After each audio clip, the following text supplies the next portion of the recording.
Well, no fucking shit. Hey, what's going on, everybody? Chris Ballard here at Ballard Sports Media, coming at you live. Yes, as you can see by the title, Thanksgiving is upon us. I believe it is a week from this Thursday, yeah? So I figured I'd go ahead. We could at least get talking. I don't know, but I want to hear from you guys. With the holidays coming up and everything, let's get let's talk about it a little bit. Obviously, sports talk as always. But in the title, I put the best Thanksgiving food as one of the topics. Is turkey an automatic? I don't know. What's going on, everybody? Christian Ballard here, Ballard Sports Media. Get that out of the way real quick. I've been using blue a lot for my live streams. Let's change the color up just a little bit. Let's do green. Oh no. Yellow could work. I don't care. But hope everyone's having a good day so far. It's a Monday. The weekend is over. It's a new week. It's been a long day in a way. It's been cold too, man. It's been getting in the 30s here. So what's up, Nate? It says no, keep the blue. What's up, Neo? Good to see you in here. Roll Tide. Love you guys. I'll drop the link here in a second. Neo says keep the blue. Okay. Nate says that. All right. If you guys want me to keep the blue on, I'll keep the blue. How's that? That's not as dark, but it's, yeah. No. You say keep the blue, Nate. That's your team anyway, so I don't. Yeah. So.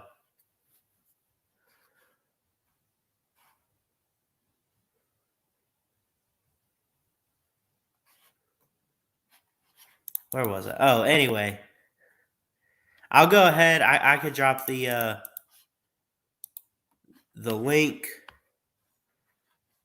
and we'll get you guys on. What's up, Maddie? My man, Roll Tide. Jeff, Roll Tide. Let's talk. Let's hang out. Let's have some fun. Where the hell is everybody? Nobody's live tonight. I'm not seeing. Well, Coach Coop, Wholesome Holloway, She Got Sports Sippy.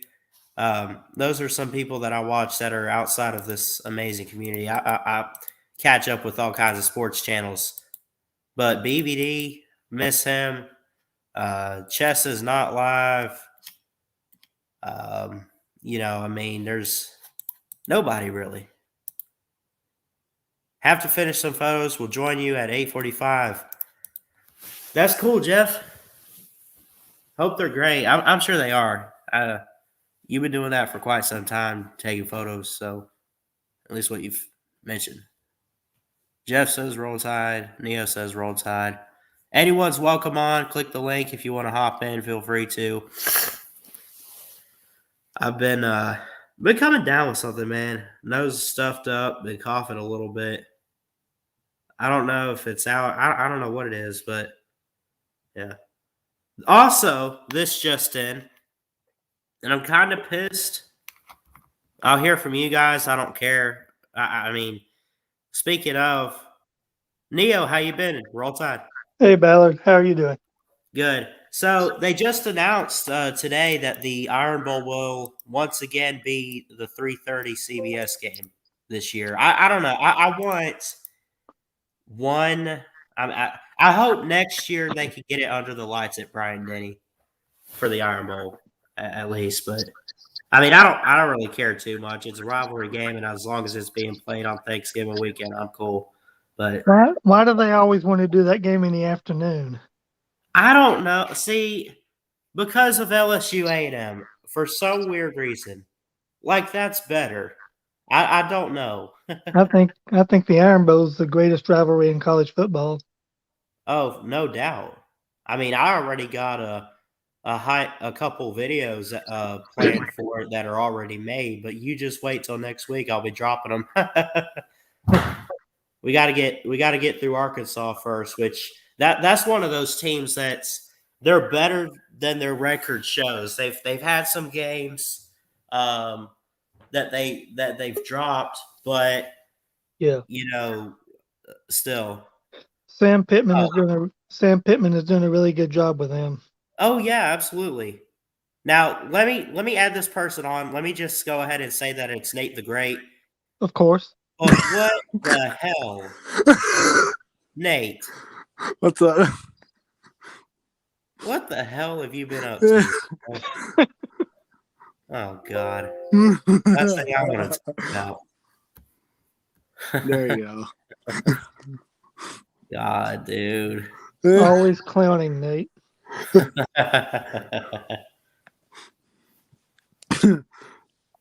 That was a great interest. What's up? What's up, buddy? Not much.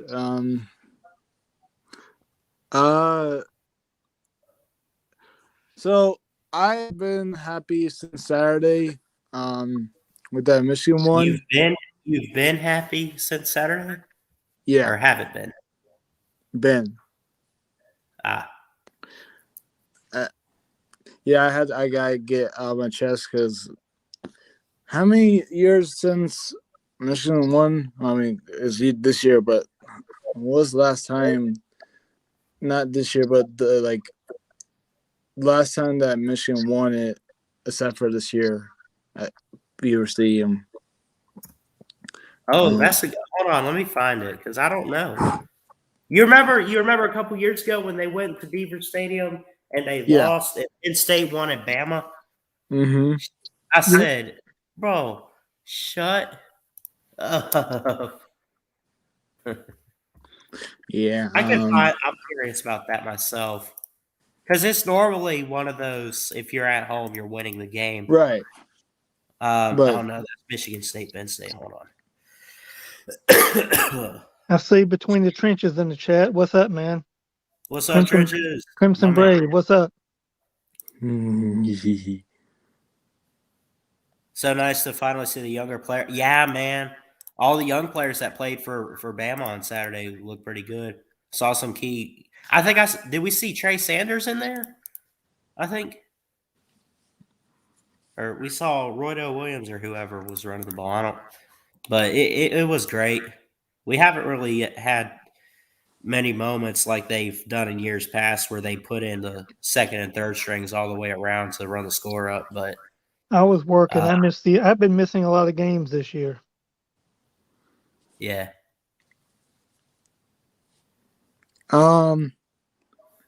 Yeah.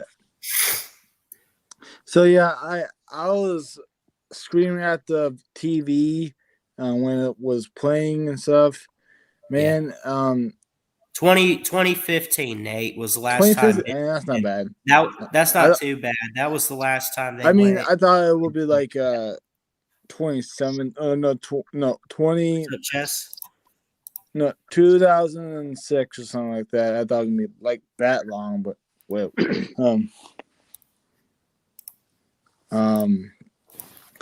But yeah,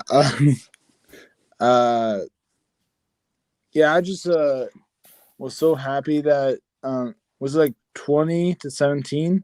No, 24-17. I don't know. 21-17. Oh yeah, I was close.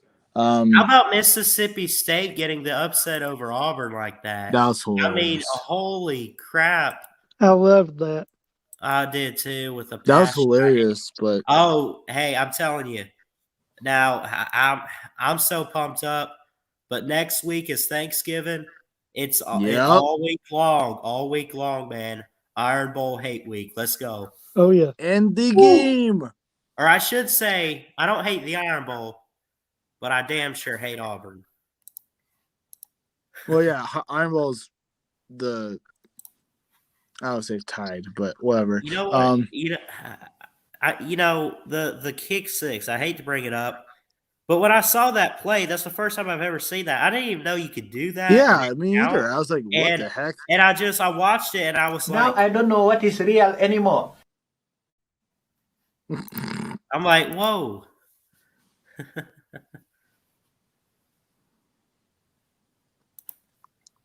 Ajay Hall literally only gets in the game when our walk-on QB has been.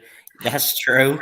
Milrow was one of the quarterbacks I got some good time in too, and he was. Now he's not 5-star. He's not like Bryce Young or anything, but a lot of people talked about him in the previous class and wondered if he would be, good enough to compete to maybe be quarterback 2. He looks like he's okay. So, have you done the All-State playoff predictor yet, or whatever it is, or no? The Pick'em. Yeah, no, the All-State college football playoff predictor, or whatever it is. It's called something like that. It's it's here. I know what you're talking about. I can Yeah. find it. We can look at it. And Milrow will be way better than Tyson. Nate, do you think that Michigan will beat Ohio State this year? I'm not sold on just yet, but if Michigan beats the living bejesus out of Maryland, then yes. I think they will beat Ohio State if they. Is that it? No. This is my college Pick'em. I'm 24-19 on the year of my picks. What about the All-State playoff predictor or something like that? I thought there's something that ESPN posted out that you can I actually picked Ohio State to win. Even though I don't know. I'm gonna start. Oklahoma's got to bounce back here. Iowa State's not looking all that good. Disappointing team, clearly. But Jesus, Jerry.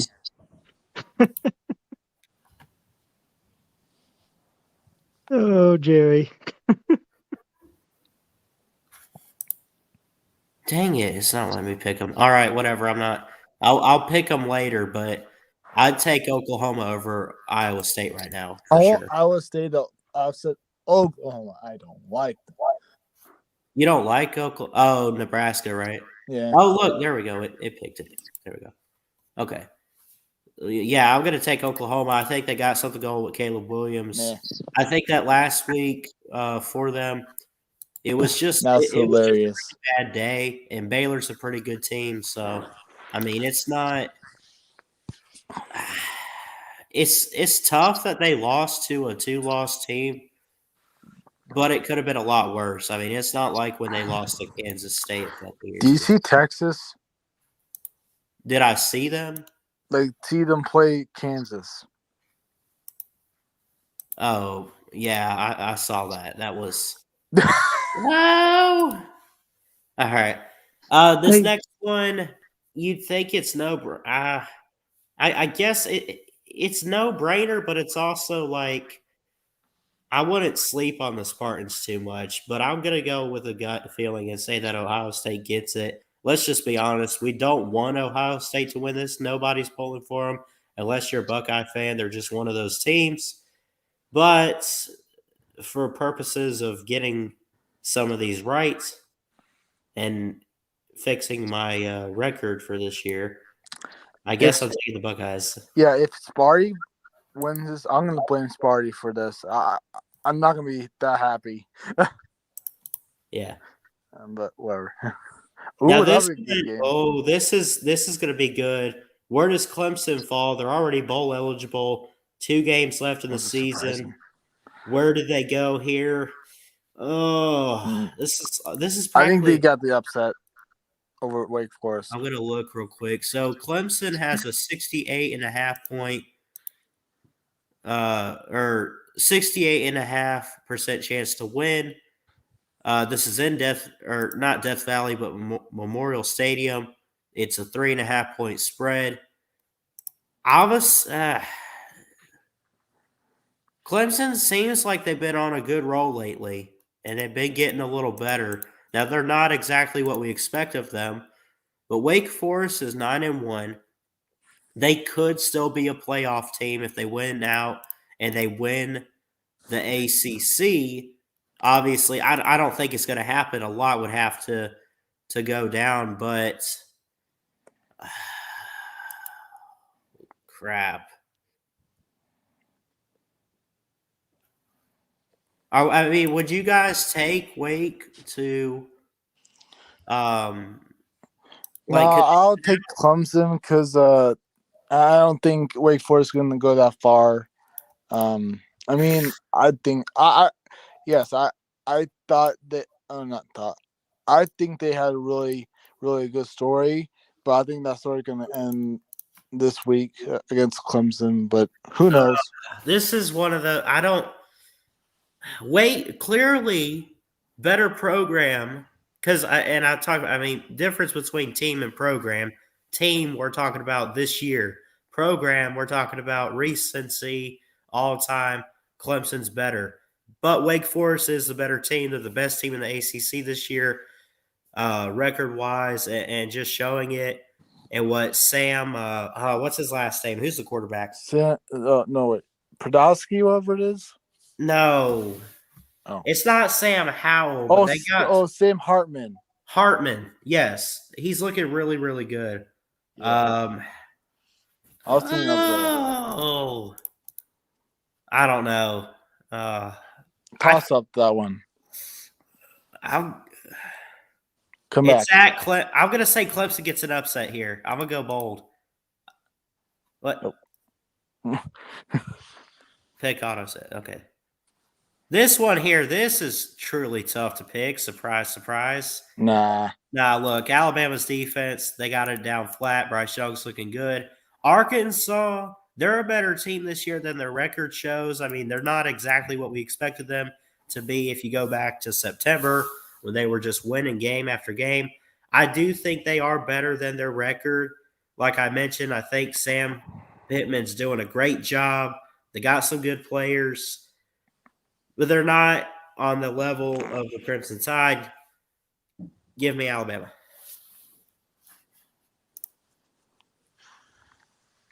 ooh, This next one, this could be a trap.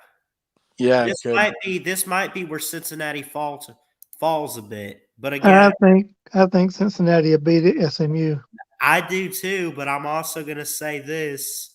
SMU's not that bad of a team, and you got to yeah. I mean, you can't say Oh, Cincinnati. I know. I'm aware, but I mean, I live in Dallas. SMU is here, but They picked up Tanner Mordecai. He transferred out of Oklahoma. But Yeah, Tanner Morgan. He's pretty good. Until they prove me otherwise, I'd probably take Cincinnati in every game until maybe the playoffs, whoever they play, if they make it. Ooh, This one here.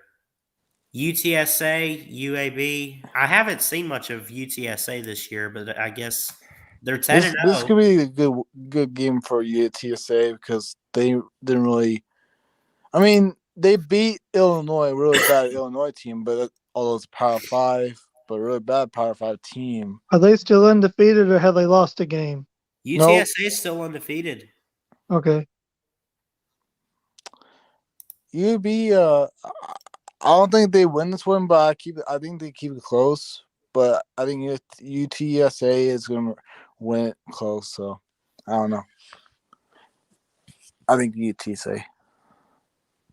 Yeah, I think so too. I mean, this is that point of the season where you're practically taking teams or whatever. Now, this one's interesting. I'm going to look at this.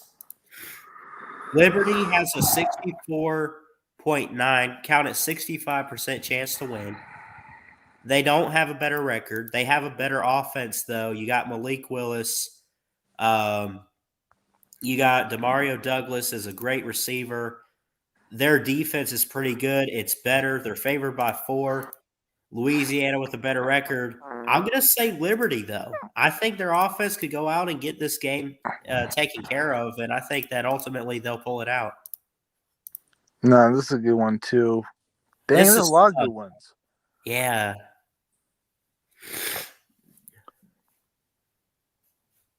Like TCU and Baylor. Yeah.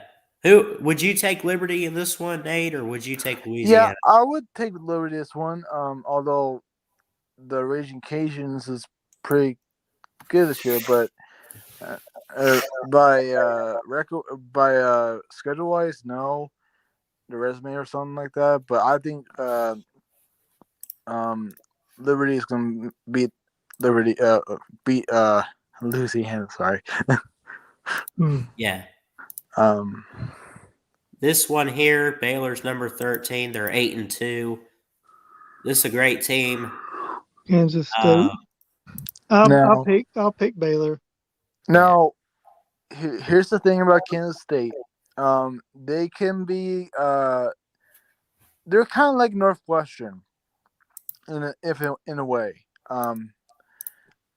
They can be good in some, like they could be good in 1 year and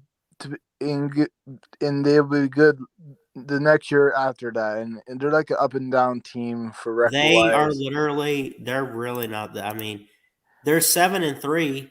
I mean, yeah, but they are scoring 28 points a game. They're only bad. giving Never up. mind. They're giving up 21. Yeah, I mean, and it's the line. Yeah, I would say Baylor because Baylor's the better team. Baylor's looking really great. Well, I know. I'm just saying it might be a trap game for Baylor. That's all I'm saying. So. Abram Smith is an amazing running back too. It's a 1-point spread, by the way. What's up, Will? What's up, Ballard? What's up, Nate? Oh, dang. This one here, okay. This one is interesting. Oregon can win out, one loss, win the Pac-12. They could get a 4th spot in the playoffs. They have to. What Oregon needs to do, not only win out and win the Pac-12, they got to do it looking great. Can they beat Utah? Absolutely. Mm-hmm. I think with Kayvon Thibodeau and everyone they have on defense is incredible. Can they do it convincingly? Would this be a big win? I think so. They've looked really good since the loss to Stanford, which was tough in Week 5. They lost by 7 on the road. They have handled some close games, but like they blew out Colorado. They won by 10 against Washington. They won by 17 or 14. I'm sorry, against Washington State last week. I think they beat Utah, but they got to be careful about this one. It's at Utah, right? It's at Utah. This is going to be tough. I got Utah. Yeah, you got Utah. I'm going to take Oregon. See, the home field advantage could play a factor in this. Yes, I'm gonna pick Oregon. Yeah. I'll go with the Ducks. No, really. Trenches, what's up, buddy? What's going on, guys? Hey, Trenches, how you doing? Hey, What's up, Trenches? What's up? Jerry says, you guys think Texas losing to Kansas is the worst loss of the season by any? Oh, that's not even debatable. I don't care. Look, I get Sarkisian. You know, he walked into what? Who was the previous coach? It was Tom Herman. I have no idea. Thank you. He was on downfall. Sarkisian didn't walk into the best position. I mean, it wasn't the worst either. That's just building block for him. I don't know. All right, there's one more game. 6-4 Oregon State, 7-3 Arizona State. 7-3. Ooh, that's tough. That's one I don't want to mess with, but we'll pick it anyway. So looking at it, a 50.9, count it 51% chance Arizona State wins this game. I'll tell you what, I like Jaden Daniels for I told you. Arizona State. Nate, you didn't tell us anything. Anyway, the spread is the spread is 3 Arizona State. Oregon State scoring more points a game, but the Arizona State defense has looked pretty amazing. it's some good games this year. I mean, winning big over Southern Cal. Their losses aren't even too bad. I mean, they beat at the time a top 20 team in UCLA on the road. They beat a ranked team there. They lost to BYU. I don't know. I think Arizona State is. This will be good. Oh wait, hold on. Crap. We get it back. It saves my picks, thank God. But who do you guys think? ASU. I'm gonna take the Sun Devils. Yeah, I was gonna take them. I got Sun Devils too.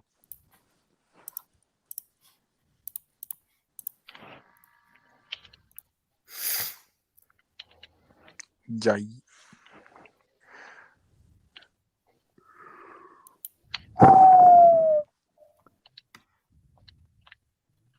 Oh, Sorry. damn it. You mother. All right.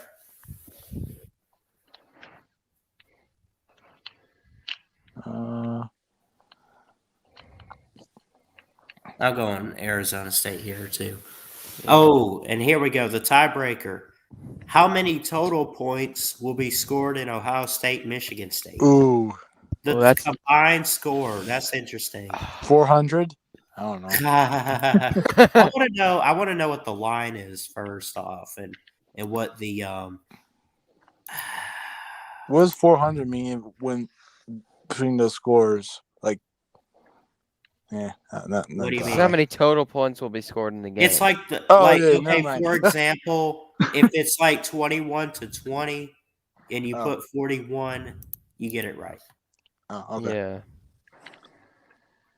This will be good. This is The gonna be over tough. under on this is 66.5. Wow. Ooh. The line, hold on. The line is 19 Ohio State. First off, I'm not buying that line. I think it's BS. But Who do you pick to win the game? I think Ohio State's going to win. I don't want them to, but I do think they are the better team, and it being in Columbus will be tough for Michigan State. I'm Okay. going to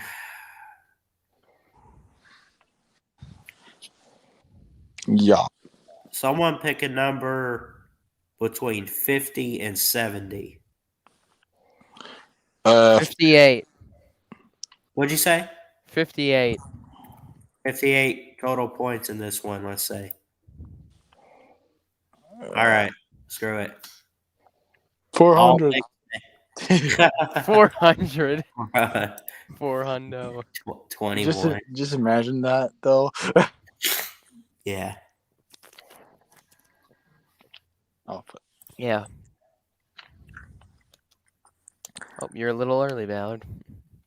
Oh, I guess I'll be late next time. How about that? Is there Yeah. a like never mind. I already said it. Never mind.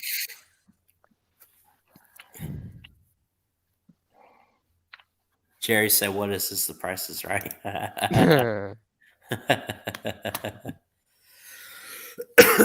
Trenches, what you been up to?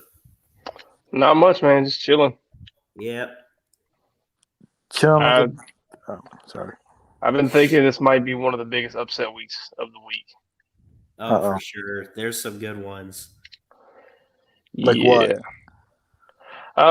One. Let's just go over a couple of the games I went over. I'm picking Oregon State, which isn't Okay. that big of an upset. Yeah. Biggest upset, and this is for sure an upset. I'm not saying this could happen, but I'm just going on a Webster. limb. I'm taking Arky this week, Okay. What up, J-Dub? and it's nothing against the Tide at all. I feel like Arky's due for one big game this year, and this might be their only chance. Wait. So you're saying they're gonna upset Alabama? I'm going to ride with that pick. Well, is it a smart pick? Absolutely not, but I'm going to do it. I mean, it's a bold claim. I don't blame you. I mean, And like I maybe- said, it's nothing against Bama. I It's not like would- y'all are a great team. I just think that Arkansas is due for a huge game win this year. and especially, I mean, I wouldn't be I would surprised prefer, to close the season out on a big, on like Ballard. A big, I'm prepared for this. all right. I Oh, knew God. I knew coming into tonight's streams that there would be some Georgia fans shooting their mouth off about Arkansas. No, Here's what as you a here's what Sam you need. Pittman. Wait a minute. Here's what you need to know about Arkansas. Go ahead, you tell Saban has beaten the Hogs 13 straight times by a combined score 446 to 162. It's bacon time Saturday, boys. So are you saying whatever happens in the past stays in the past, right? Like that you can keep repeating the past as many times as you want, right? Like you're never going to lose to Texas A&M and Jimbo, right? And you're never losing to Arkansas. Shit can happen is what I'm saying, man. I'm not saying it's a great pick for me. I'm just going on a bold prediction. Right. Oh yeah. And I'm saying it can happen. I'm just trying to prove that the probability of it happening is not high. Look, man, That's I give it a what 20% chance that Arkansas I'm not saying it couldn't happen. I mean, I didn't think A&M could beat Alabama this year, and they did. I mean, anything could happen. And also, listen, I've been saying Alabama is bound to lose a few games this year. It's just that year. Yeah. Well, they're going to get to Atlanta, and they're going to probably lose to Georgia is what's going to happen. Now, let's A&M won this past weekend, right? Did they beat Auburn? Yeah. Okay. If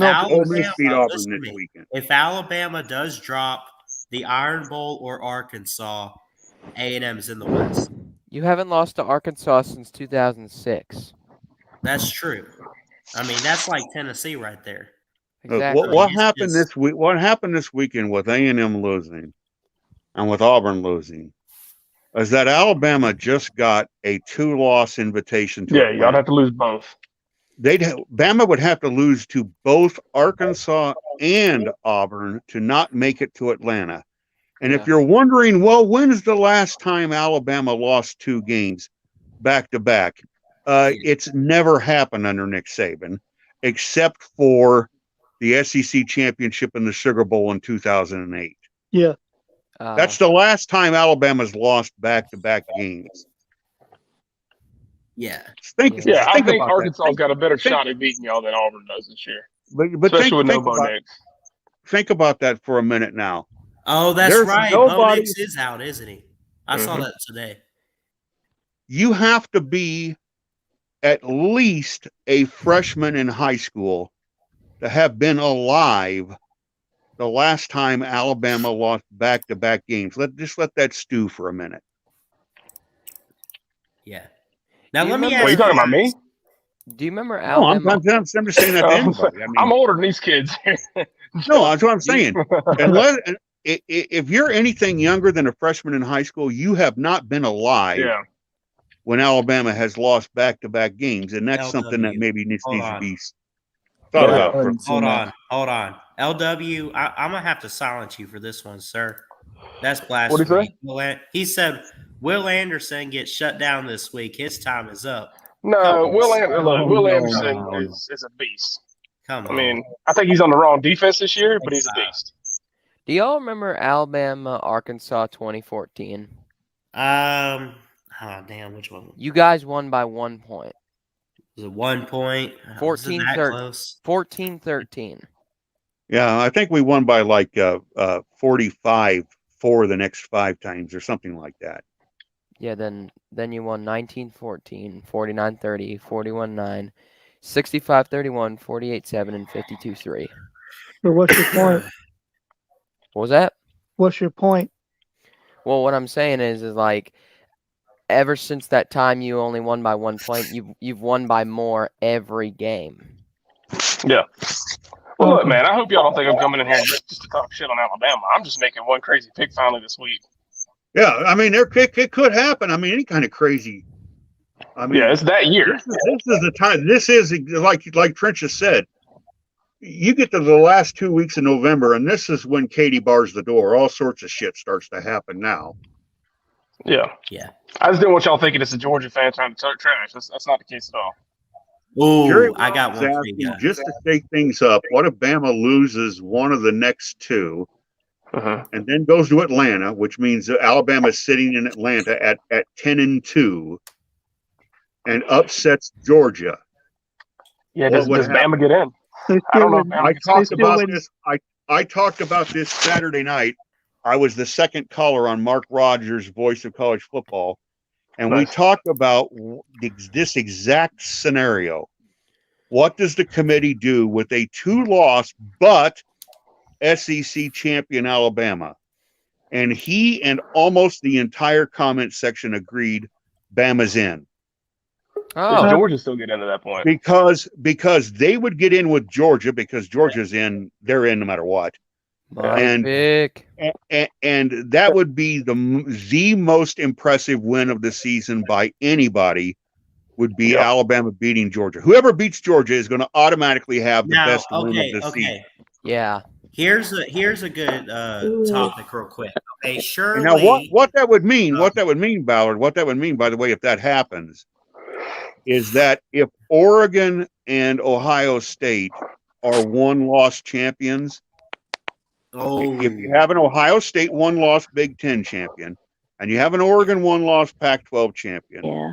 and you have Georgia who's getting in, Mm-hmm. and then you put Alabama in because they won the SEC, Cincinnati and all those believers who think Cindy Nasty with the 103rd They're best not getting schedule in the No, country Cincinnati's are not going to getting in. sit on the sidelines wondering why their pussycats ain't getting Yeah. in Yeah. over a 2-loss Alabama. And it's because Alabama would absolutely wipe the mother-loving field with Cincinnati. Yeah, Cincinnati's not getting in. Yeah, and so I can tell you right now, in my scenario, I think Cincinnati gets in. If everything I see happening happens, Cincinnati gets in. And that's 'cause I Cincinnati think will Ohio get State curb curb has stomped another- by Alabama. I understand that, but I'm saying you're saying they're never getting in. Well, I think Georgia will beat Bama in the SEC. I think Ohio State's probably going to Okay. catch another loss. Georgia's Cincinnati's gonna gotta get the to that upset point. Alabama. I heard you. What's got to be driving the public crazy, what has to just be a burr in their ass, Yeah. is the situation that Heather Dittich has brought up twice on ESPN. That the What? committee has Alabama ranked number 2 for a reason, and here's why. Why? Oh, If yeah. Bama goes to Atlanta 11-1 Right. and then loses a reverse 2017, a reverse 2018, where Georgia gets them in the last minute, Yeah. Uh-huh. and Georgia wins 23-20. Georgia wins 34, 35, 20, 24-20, something like that. It's a thriller. It's the game of the year. Everybody says that should have been the Natty. If that Right. happens and Alabama's number 2 in the playoff committee, are they going to drop all the way past 4, losing on a last play or in the last minute to Georgia? Yeah, I think they And dropped out of 4. Heather Dittich said Well, the playoff committee, considering she it'd be 2 says losses. the playoff committee will say no, they want Alabama. Yeah, but I Even- still even find it if hard they to put a got- 2-loss team in there without a championship. You know what I mean? I Yes. find it hard to believe too. I mean, I think the only way that a 2-loss Alabama gets in is in the scenario where they're 2 losses and they beat Georgia. Right. I think Yeah. Yes. I think if 'Cause Georgia you beats can't them, leave out. I don't even think Alabama It's would like- get in then. No. Hold on. Hear me out because No, they will. I get what y'all are saying. It's one of those. Let's say Alabama were to drop. We have 2 games left, Arkansas and Auburn. Let me give you this scenario. Let's say we beat Arkansas big time. But let's say Auburn, being at Jordan Hare and everything, gets an upset. But guess Without what? We Bo still Nix. get the West. Auburn Okay, without yeah, Bo okay. Nix. All right. why Auburn without Bo Nix. Nix? Let's say Like, that's their it- second loss. They're 10-2, and they go to Atlanta. And I don't give a damn if it's close or if it's a blowout or what. If they beat Georgia, whether it be by 1 or 15 or 20, whatever it might be, how are you leaving out the SEC champion regardless of record? You cannot. You're You not. cannot You're leave not. them out. You can't. You're not. Oh, but they The got SEC 2 losses. They won the SEC. Yeah. Well, They here's the got thing, number too. As a 1. Georgia fan, They won. if I see y'all lose to Auburn and Arkansas and we lose to y'all after that, at that point, I just got to be like, okay, Kirby's in crap save and this go pocket break. at this point. Crap a gold brick. Here- Yeah. How about this for a drop your molars, hit yourself in the dick with a ball peen hammer nightmare scenario. Follow me Right. here. Follow me here. The nightmare scenario. All right. Somewhere along the line, Alabama loses. They don't win the SEC. They've got 2 losses. Okay. Yeah. Michigan and Michigan State, it doesn't matter who they lose to, they get a loss.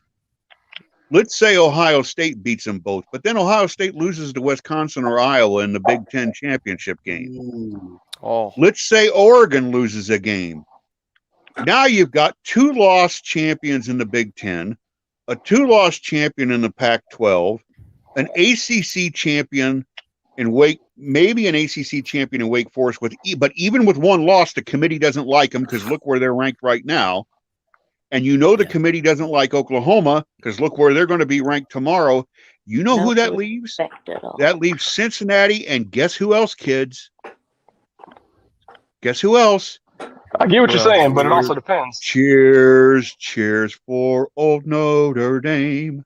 oh, How's that for a nightmare drive the country God. crazy scenario? God! Oh That God, that is a nightmare big and a half. for my dog. Everybody's got 2 losses Hell no. except for Georgia, Cincinnati, and Notre Dame.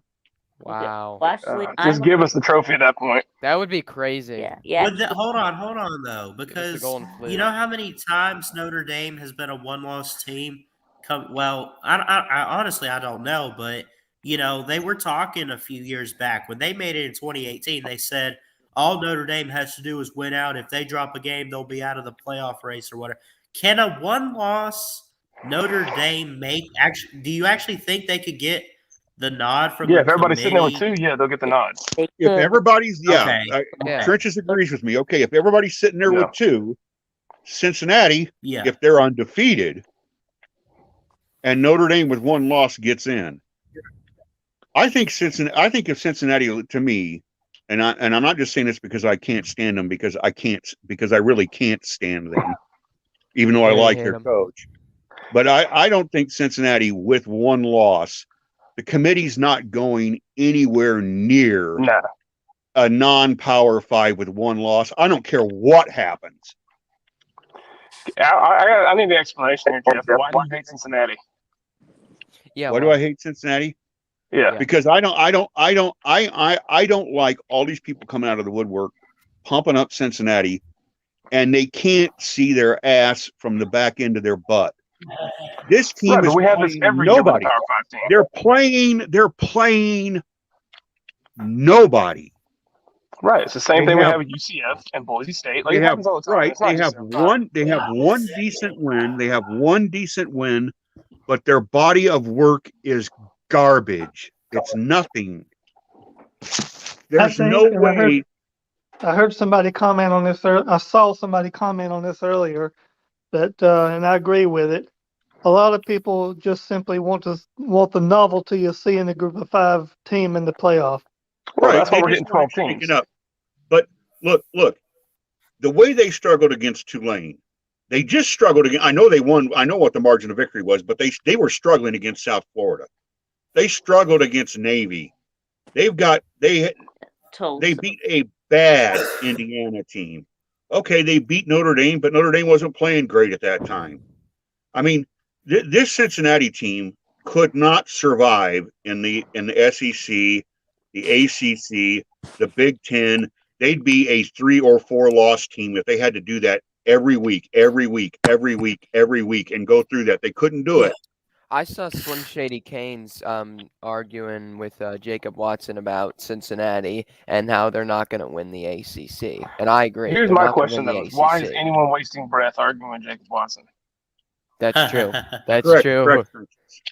That's Yes, This is what Slim Shady Canes. did it. so Oh. this is And what look, I've been the saying. thing about it is I'm sitting here acting like I know what the hell I'm talking about, and I could be made to be the biggest dumbass in the whole country come next Sunday. No fucking shit. Right. Let's It's put just- that all sorts of crazy could still happen. Yeah, Yeah. I wouldn't mind playing Notre Dame in a first round playoff game. No Well, shit. here's If I'm Georgia right now, And they can't beat If- Georgia. if I'm Georgia, and I already know I'm in the playoffs, if I'm sitting here as Right. I'm Yes. Georgia right now. I mean, Yeah. unless Automatic my God, number one. unless the bus crashes or something, I'm going to the playoff. Yeah. There's two teams I don't want to see. I don't care how it happens that it ends up this way. I don't care what the scenario is and that creates it. I don't want to see Alabama in the playoffs. I don't want that. Yeah. And I don't want to see Ohio. I don't want to see Ohio State. Give But me I'd anybody else. rather but I'd in rather see order Bama in the playoffs than Ohio State. Because in Bama, order that means that they beat Okay, us in the God. SEC championship. And Right, I'd rather have right. them in the win. You know what I mean? in order to Right, win right, a right. real I'm just saying. To me, the only Yeah. two teams right now that if I was Georgia, I would even Oh, if you were Georgia. have a sweat. Or I mean, even In- think about being worried about would be Right. Alabama and Ohio State. I don't think anybody else even is on Georgia's radar. winning a real national title means you beat Bama along the way, and that's what we're gonna try and do. Yeah, that's what Atlanta's for.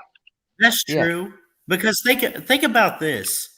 When Ohio State won the national title in 2014, 2015, when we started the playoffs, You beat who Alabama. did they beat in the semifinal to get there? They beat Alabama. Okay. What about LSU?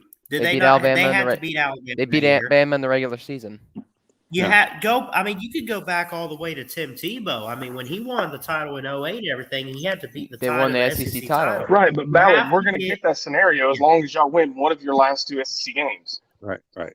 Not going to happen. Carry on. You ain't beating us. I tell you, We'll if I'm sacrifice so you don't have to. if I'm a Yeah, Georgia, exactly. That's what you want. You want out of that game. Go ahead, Jeff. okay, let can we agree that if Alabama beats Georgia in Atlanta, Yeah. there's no way the What's up? committee is going to have those two teams meet in the semifinals. They're going to No. separate hell them. Yeah. They're going to separate them. Okay. Now, well, let's say that happens, Georgia fans. Okay, Mhm.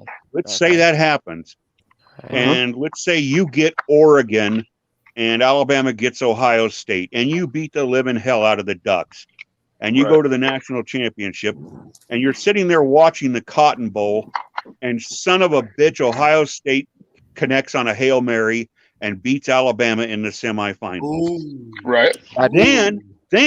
Then you take Ohio State and just slap them all over the place in Indianapolis, and you've won your first title since 1980, Correct. but you did it without beating Alabama. I wouldn't give a Yeah, damn. I'm still fine with that. It's a damn What's up, by thing. the way? I Yeah, wouldn't what's up, care. As a Georgia fan, if that's me, I'm tickled to death because I just want the natty. Mhm. But I have to admit to myself, damn it, I wanted Alabama because See, I think in you're the just scenario making in the an excuse for scenario Bama I fans right just now. in the scenario I just created, you're the 14-1 national champ, Correct. not the Yeah. 15-0, and Yeah. that one that's going to be there forever is colored crimson. And that's fine. I'll be Let me 13-2 if say all this. becomes the natty. I don't give a There shit. Faced Alabama along the way. The one team. Now, Alabama does not win. I mean, you can say they win natties all the time. That doesn't mean they win it every year. What? Okay, let's go back real quick. 2008. This is when it all started. Saban was hired in 2007. 2008, Tim Tebow led the Gators to the national title. He had to beat Alabama. 2009, Alabama wins it. Ultimately, I mean, 2010, it was the freaking Farmer Barn and Cam Newton. Barn, yeah. Yeah, they had to win the Iron Bowl. 2011, it was Bama. 2012, and so on. But these teams, Ohio State in the 2014 season when we started the playoffs, basically what I'm trying to get at is, at this point, if you want to win a national title, you have to beat Alabama. That's Well, not that's true. a What you're Florida doing State. right now, though, Ballard, what you're Yeah, doing Florida- is trying to pat your Florida back. I get and your trying to point, give Ballard. yourself But some luck if you lose. Florida State Wait, in 20. what? Florida State didn't have to go through Alabama. I mean, they're the only Yeah, non-Bama exactly. champion that didn't They- go through Now, hold Alabama. on, They hold beat on, Duke though. in the Hold ACC on. title. But Auburn beat Alabama and at least made it. Forget Yeah, about but what you're winning doing, the title. Ballard, If you you're want to hedging your make it, bets. if you You're want trying to get an excuse for your team if they don't win a natty, but hey, at least we beat no, Georgia. I'm trying to make the point that we're the best and we're the pinnacle of football right now. No, not this year. You're not the best. Yeah, unfortunately not. As a program, you are the best, but this year you are not the best team. Yeah. I would agree with that. yeah. Oh no, we're not anywhere near championship level this year. Well, you keep saying that too, but you're ranked second. It doesn't make any sense. Well, I don't know. No, We but lost- I would say this, Trenches. I would say if it works out, if the stars all line up and by some miracle, and I think it would be a near miracle, Alabama did win the title this year. I would say that was just they won it because the wheels fell off of Georgia and lots of other things went right. I mean, this would be completely unexpected. I mean, I don't expect it at all. I didn't expect it at the start of the year, and now that I see how good Georgia is, I expect it even less. I got you. But the scenario where Georgia's 14-1 or 13-2 and wins a natty, and they've got to lost Alabama, and how does that feel? I can tell you how that feels because I love the 2017 national championship. Yep. But I don't It feels love like it I can't because even wear a there's shirt a since loss to national Auburn. championship. Yeah. Because there's a loss to Auburn on it. Yeah. That makes it less to me than the other titles because there's the stain of that loss to Auburn on it. Yeah, but see, I'm we're gonna not as spoiled as you guys. We're not going to take it as less. We're going to take it as hell yeah, we won one.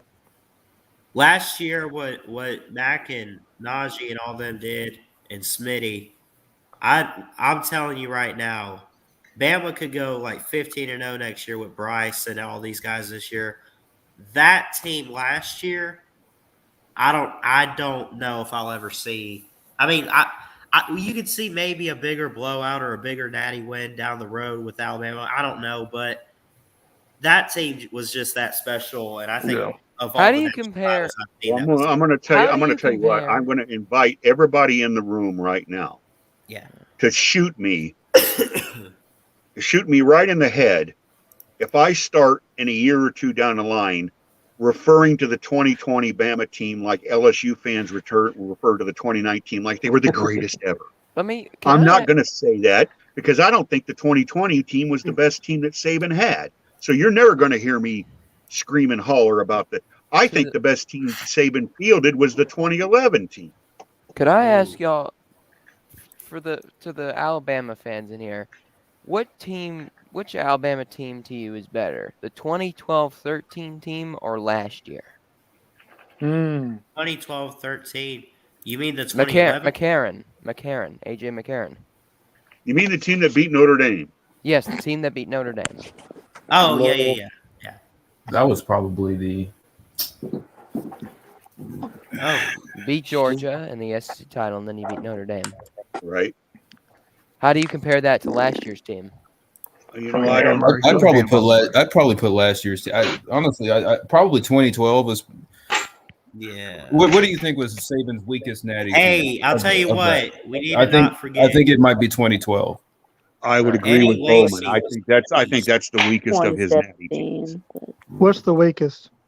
The 2012. The team that beat Notre Dame. Oh, The team that beat Notre Dame. They won the natty when they beat Georgia. That was actually the national champion. yeah. Georgia should have got a national runner-up trophy because that's in my mind that's what the Bulldogs were. But no, you got the crystal ball. Yeah. Yeah. I think Bama's 09 team was McElroy and Ingram beats the 2012 team, and I think the 2011 defense would stop the 2012 team. That's why I like the 2011 team because of how many NFL guys they had, and I mean, yes, I know they lost to LSU, but it took 5 missed field goals for that to happen. Yeah. They were And the better team that day. When was the last time a national championship game was held in which one team snapped the ball exactly twice on the opposite side of the 50? That's the defense we were talking about. Yeah. Jeff, what is your favorite national championship of all time for Alabama? I assume 2011. 2011. I would say 2011. I think that's the best team I saw. But I have to go back to 1992 because it ended such a Oh, yeah. long Yes. period of 1992 you is know, my favorite team. My because favorite because championship. I didn't think I was getting to the point where I think Stallings is putting something together here, but can we win a Nettie? Hell, how long has it been since we won one? I was in 8th grade. I went all through high school, all through college. I'm 3 years out in the workforce, and then we finally get another one. I wonder who would win, the 1942 Georgia team or the 1980 Georgia team. The 19, 80. The 1980 team. Georgia team would absolutely 82. skull drag the 42 team. Yeah. Yeah. Herschel I had a would- field day on my team. There's an asterisk behind the 42 team. So look, Carry on. because you look at the 64 team that Bama had Joe Namath and a couple NFL Hall of Famers on it, and if that 1964 team had to play the 2020 team, the 2020 team would have beat them 75-10. Yeah. I mean, because the 1964 team would have had offensive linemen that weighed 240 pounds. Yeah. Yeah. Yes. And I would have had nobody who could run 4.4. And yeah, Box to stop Herschel. I mean, just put 7 or 8 in the box and just stop Herschel. And That's what Clemson did when he was at Georgia. but Herschel Walker was probably bigger and heavier, and faster than anybody on Georgia's entire 1942 roster. Yeah. Okay. That's a World War II roster right there. Yeah. 1980 versus 2021, but Give me 2021 all day. Give me That's a this year all showdown. day. 80s. That's a showdown. Round them up. I don't think it is. 22. You're looking at pure teams. Yeah, they got Herschel, but good lord, Herschel's Yeah, gonna have a I hard would time running think- on this Yes, defense. we've got a Jordan Davis. You never know. Yeah, Yeah, I do know. It's the Really, Ballard? That you know, line probably. that 1980 team had Herschel Walker, but that 1980 team would not have played against the speed and the strength that Georgia's 2021 defense would put on the field. Oh, Yeah. yeah. I mean, they Not would only that, you have gotta never think about they the would have never 1980 seen they would have never defense. seen anything like it. It would have been like Yeah. something out of a nightmare. Yes. You could literally run an RPO on that 1980s defense, and they wouldn't know what the hell was going on. Yeah, but yeah, Right. They get pissed off because why is the lineman 10 yards downfield? What They're the hell is cheating. going on? That's- Yeah, imagine a 1980s Better. linebacker trying to cover Darnell Washington right now. Yeah. Yeah. Jesus. Right. Stetson Right. Bennett. And for as great as quarterback. Herschel Walker was, he didn't have to try to run through Carter and Davis and N'Kobe Yeah. Dean and yeah. Tyndall and Washington and Carter. Yeah, Well, sorry, Walker. the 1980 team would have lined up and they would have run that veer pitch off right tackle, and all three Yep. of Georgia's linebackers would have been waiting for him. Yep. Yes, and Stetson Bennett is a better quarterback than Buck Bellew. So He's better than JT too. Carry on. Just kidding. Where is this? I just think you can't. It's so hard to compare eras because Yeah. Yeah. The game we changes. were talking the other day about Mean Joe Green and those Steeler defenses that won 4 Super Bowls in the late 70s. And Mean Joe Green said that he didn't play a snap at 275 pounds, and he was a down tackle. Okay. I mean, there are centers in the NFL now that weigh 300 pounds that are mobile. Yeah. So all those guys were supreme talents. They're Hall of Famers. They were great in their day. There's just no comparison to the kind of athlete that's on the field now. It's just not the same. Right. I mean, maybe in baseball, maybe in some sports you could make that argument, but not in football. The size is too big. The physical training, the off-season training, the cardio, the medicine, the injuries that took guys out for a year, guys come back from in 3 weeks now. It's so entirely different. Yeah. Man. I mean, it used to be, just like in baseball. I mean, they gave the man the name. They called the surgery after his name, Tommy John. Yeah. I mean, that pretty much ended Tommy John's Hall of Fame career. Now guys get that surgery, and they're back pitching. Pitching at speed in 6 months. How about Lou Gehrig's disease? Well, no, that's not takes something you anybody can out. That's not something curable. else. No, they don't have a cure for that. That has not been cured. Oh, That's still Yeah. a really It's a good great question. it's a shitty way great to go out too. as great a quarterback Yeah, as Joe Montana was, could Joe Montana do what he did back then today? No, I don't think so. No, he wouldn't do what he did, but I still think he'd get a couple touchdowns, especially if he had Jerry with him. Oh yeah. Jerry Rice But could no. still, yeah. He'd be a middle Yeah, of the but- road quarterback this year. But the rules are a lot easier for a quarterback now. I'm going to tell you It something. is, but you got to That's think true. about it. They're going to That's look at true. Joe Montana. Montana Wait, had what's played- his rushing yards? No, I but think, I hadn't thought about that. If Montana had played under the rules that are in existence today, Yeah. You could murder for a quarterback like that. Montana man. and Rice, yeah. What about Steve Young? Oh my God.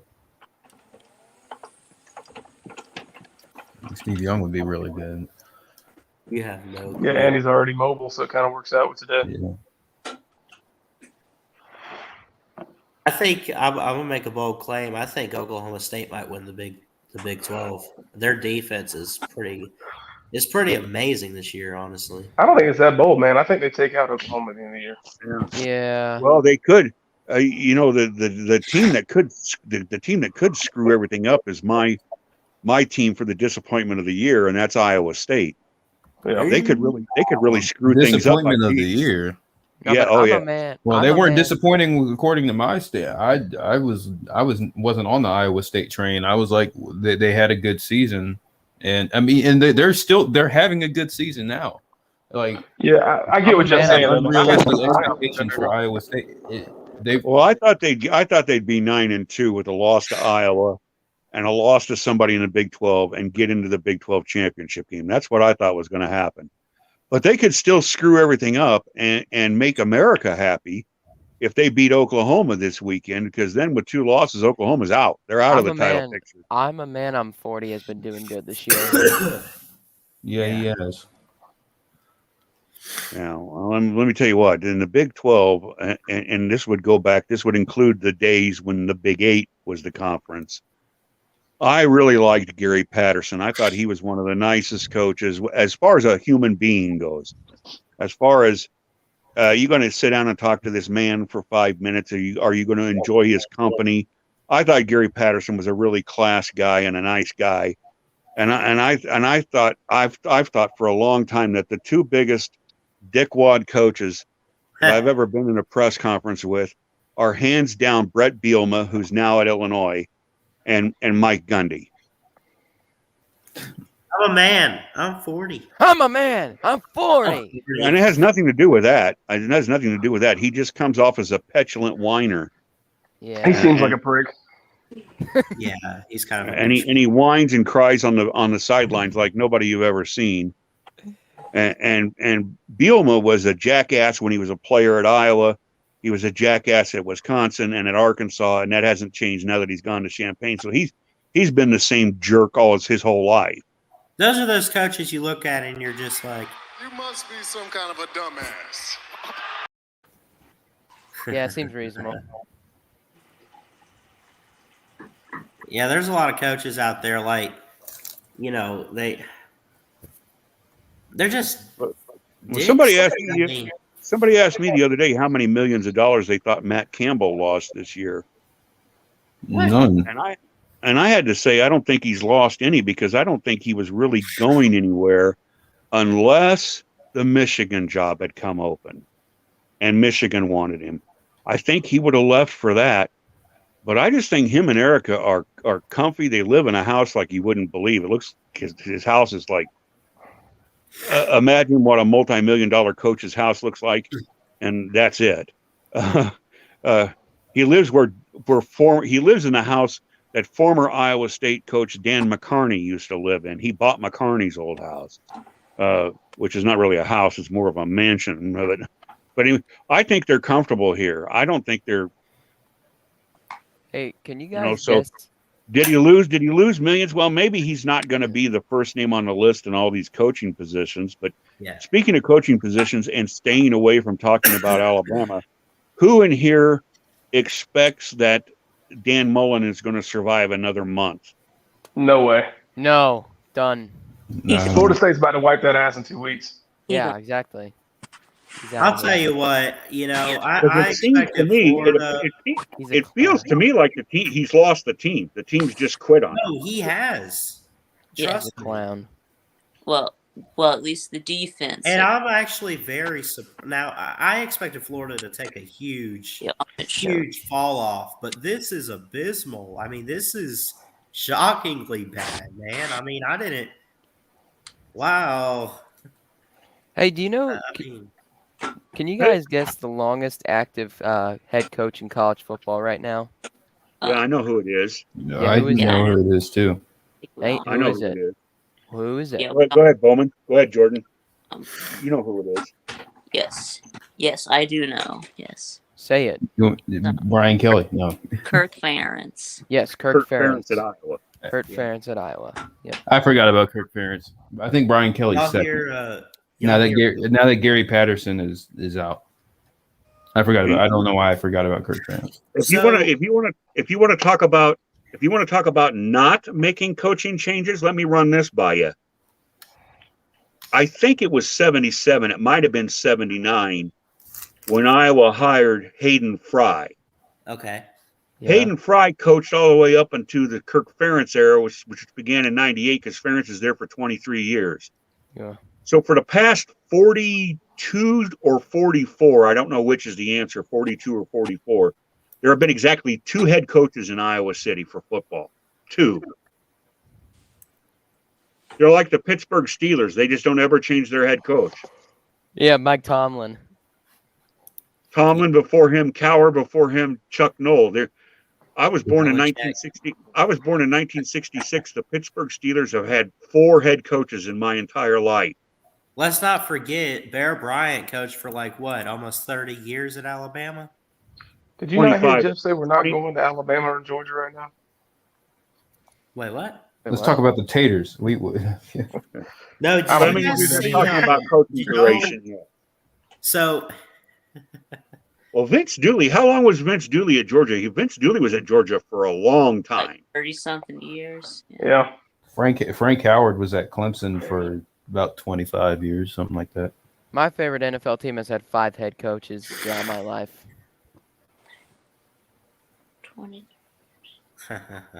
Oh, you could say the Jaguars because they're a new franchise and they go through coaches like it's crackers. So is that who your favorite team is? No, it's not. But you did guess the first letter correct though. Jets, yep, New York Jets. Oh man, you were a depressed son. Yeah, but at least we have a Super Bowl unlike the Atlanta Falcons. That's a good point. I'll give you that. That's true, but the Falcons, I don't know what FALCONS stands for, but JETS stands for just in the season. Yeah, exactly. No, just in the suffering. Jeff, did you get to hear what Saban said after the game on Saturday? I hope he said it's time for our receivers to start catching the damn ball. No, but he did say this. He said that, so they asked him about why Alabama got off to a slow start in the game. And then I remind you, they won 59-3. He said, do you want me to criticize my team for punting once in the first quarter and holding them to a field goal? I'm not going to do it. I'm not going to be critical of anything our players did, but we won 59-3. Right. I've never heard him talk about we won by this much or anything, because he's normally not like that. He doesn't care about what the score is. Yeah, well, listen. In preparation for what might be coming on the 4th of December, I went back onto YouTube and watched a little bit. I didn't watch the whole thing. I kind of zipped forward about 10 minutes, then zipped forward about 10 minutes. And I watched Georgia, but I watched about 3 offensive plays. I mainly just kind of watched their defense, like I was doing film research or whatever. Right. And here's my reaction. Shit. That's my reaction because those guys are really good. You watch their practice?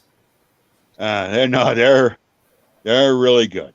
Yeah, they The are. thing that impresses me the most about this year's defense is not, like, I mean, yeah, it's 5 stars loaded. They play great, but it's how they get to the ball and how fast they attack the tackle. Oh, dude, they're like, I mean, we talk about running backs and receivers got speed. I've never seen defensive backs more fast, man. The only thing I can, Tyndall's on it, man. Every time the ball's coming Tyndall's way, he's there. the only thing I can think is that if you can find a way, if you can somehow figure out how to do it, to give your quarterback time, I think you can take the lid off the top. Yeah, But maybe. You might get your guy killed trying to do that. Yeah.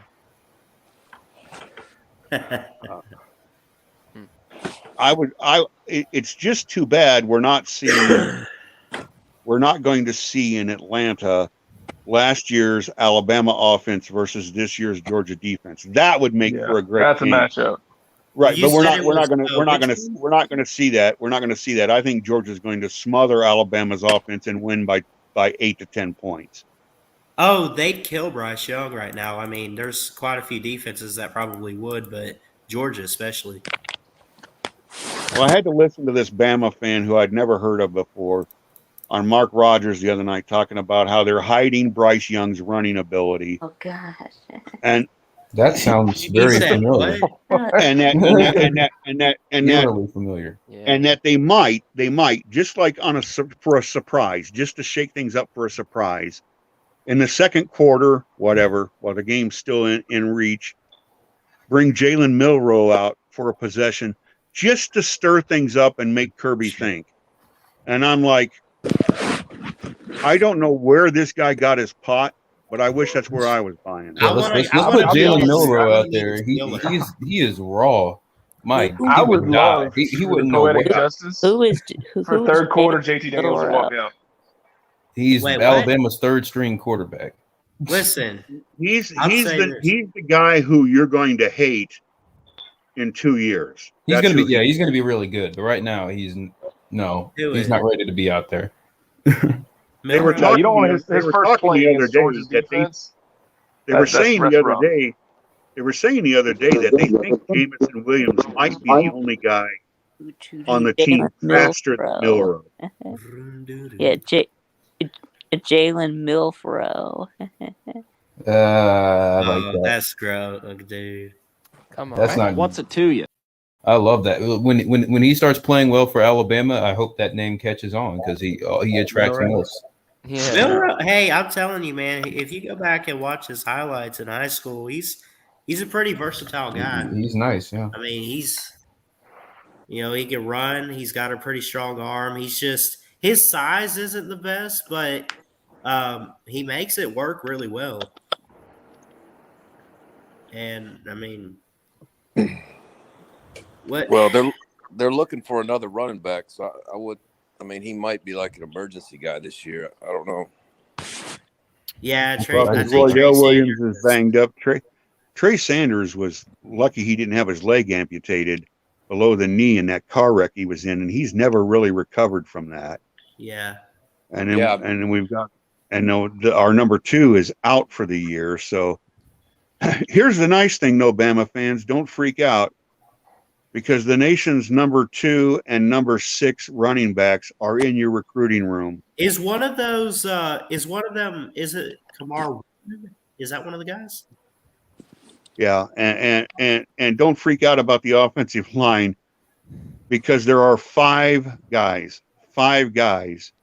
either on campus now or solid commits for 2022, who are at position top 15. 5 of them. So get them now. Get them now. Now's the year. Now's the year to get them. And I think Georgia will. I don't think there's anybody that can stop Georgia from winning this natty. I think Ballard. it's their. Gosh. No fucking shit. Ballard, when did you start playing these stingers? Did you start them this year? Yeah, I think so. Anyway, I don't know. I know what it'll take to beat Georgia. I just don't see anybody being able to do it. Georgia is in the position of LSU right now. They're having this amazing run. They got this, elite defense, although even though for LSU was off, but they're having this big magical season where everything's aligning, and they're going to lose some players to the draft, and they're going to fall off just a little bit, not like LSU did, but then maybe they get back to it. We don't know. But, I hear people like Chess say all the time, I just want one natty. Well, this is your one actual shot at it. You're certainly going to get it. You get I'm done. Right. I'm done projecting in November about what teams are going to win next Doesn't season. matter who we lose to. We just want a natty. Mike Vick, please observe the comment left by Matty Sims. This one? Uh-oh. I'll beat Georgia this season. Give me the ball every time. I'll be running for my damn life to the end zone and score. No way. The one before that. The one before that, Ballard.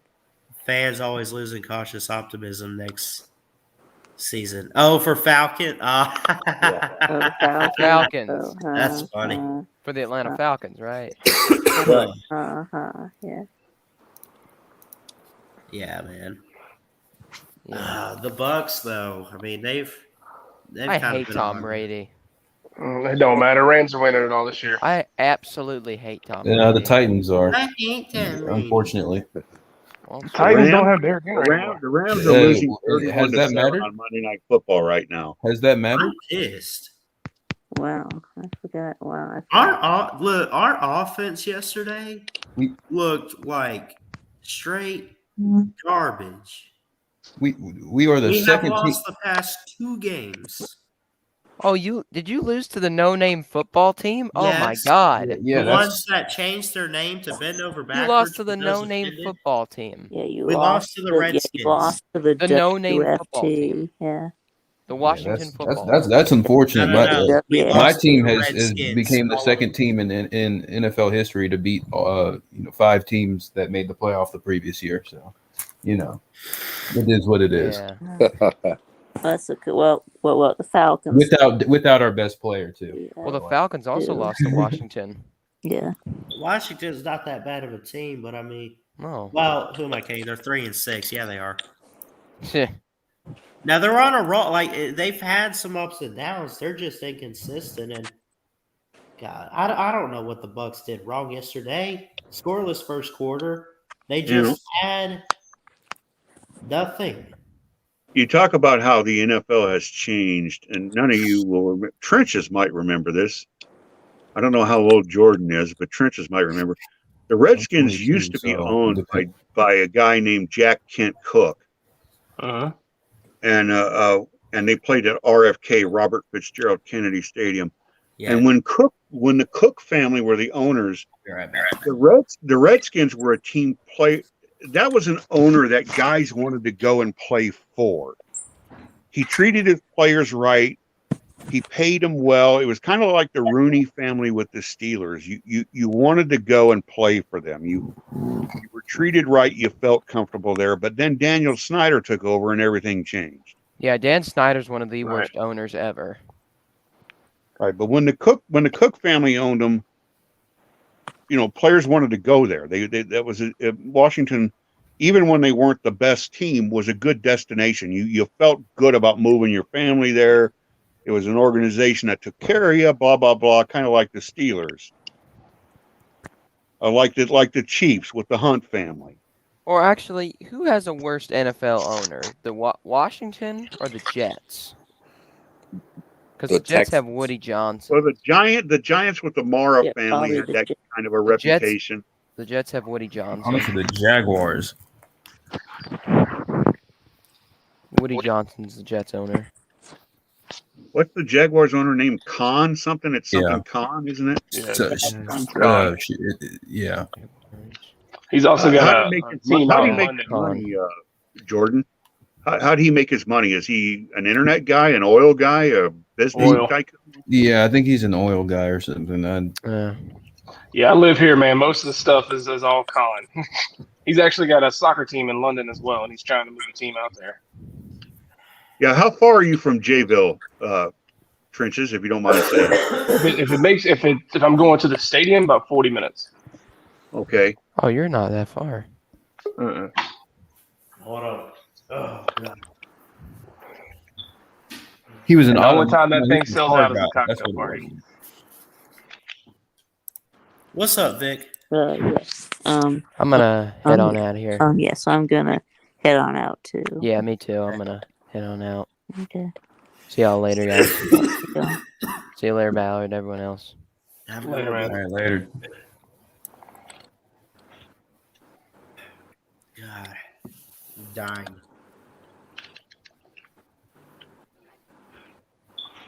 Well, I guess things are getting better, but Like I said earlier, one thing I really hope for in the SEC championship is that like third or fourth quarter we bust out JT Daniels. This is like some poetic justice. That's what I no. said. What you hope for is George Pitt. Okay, can George Pickens get healed up in time for? George Pickens will not make a difference on this Georgia team. Stetson Bennett cannot throw the ball far enough for a player like George Pickens. You saw it when Stetson Bennett had George Pickens last year. It made no difference. Pickens barely touched the ball. That's fair. All right. We need Dominic Blaylock back. That's the other guy I'm thinking of. You, Wallace. Yeah. Dominic Blaylock, I'm not convinced he's going to come back because he just it's like He's already practicing, man. The reason he didn't play last week is because he didn't get enough practices. feels like. I mean, it feels like he was supposed to come back like a while ago, though. Well, he was out last year, and then this year, like during I think right before week 1, he got hurt again. Yeah, That's what I was telling a buddy of mine, that Georgia might get its revenge and JT comes in and snatches it out at the end. It'd just be hilarious. Kind of like, haha, we got you this time.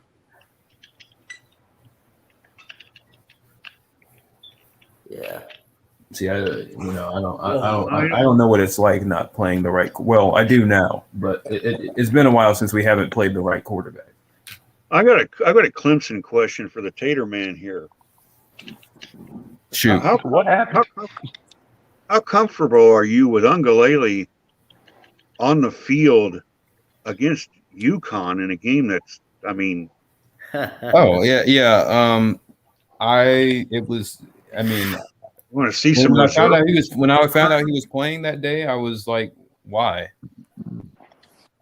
For what reason? And isn't he still considered the future? Yeah. I mean, I guess I really don't know. I have no idea what next season is going to look like as far as the quarterback. I mean, because obviously we have K Klubnik coming in. I don't know if he's going to win the job. Maybe DJ gets like 1,000 times better in the offseason.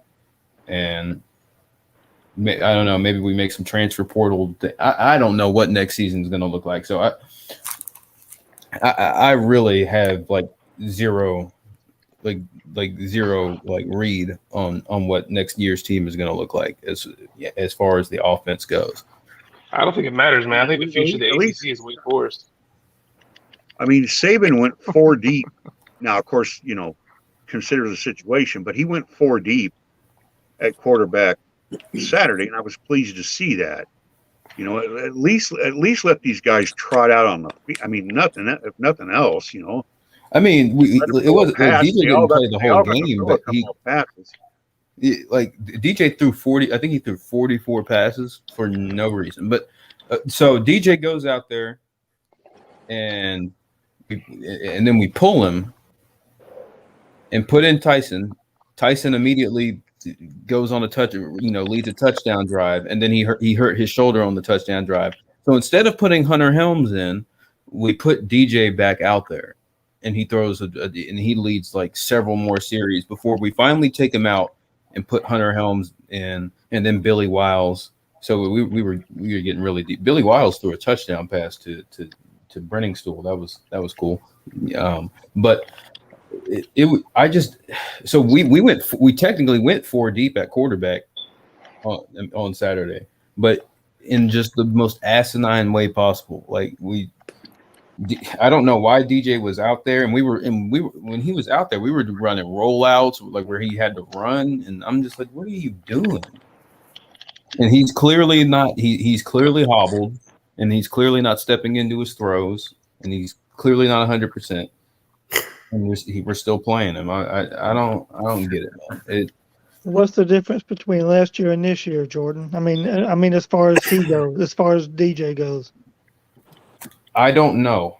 I really don't know what happened. The only real difference is not DJ.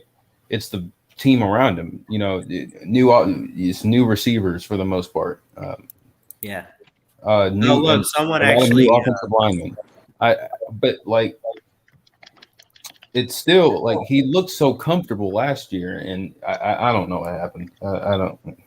Shout out to Rick Sanchez. Someone actually answering the topic in the title. I forgot I put that. Cornbread dressing, is that a real question? Yeah, I don't know. I was talking at the beginning about like the best Thanksgiving foods or whatever with it coming up next week. But anyway, Stuffing. Oh hell yeah, people complain and cry about cranberry sauce. I like it. It's not bad. All right. Sometimes it tastes like toothpaste. Sometimes if you get the right one, it's fine. But Now, is there anybody like me who thinks that if you've got a slice of pumpkin pie in front of you, that the Cool Whip that goes on top must be by volume at least equal to the pie, if not more Cool Whip than there is pie? Yes, and then you put some in your mouth by itself, right? Yeah, like each bite of pie has to be absolutely smothered in whipped cream. Matty just be saying shit just to say it. Like what the hell is that?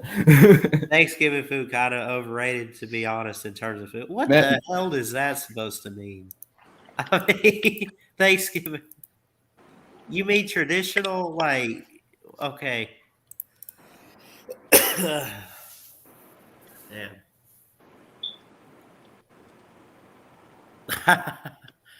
Pumpkin pie is a lackluster version of sweet potato casserole. They don't taste anything alike. They don't.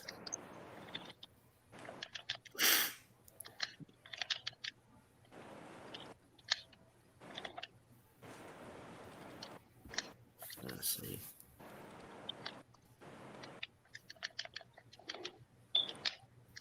Thanksgiving is one of those holidays where, you know, if you do it right, you're set for the whole weekend, because the cold turkey sandwiches, the leftover pie, the reheated creamed corn casserole.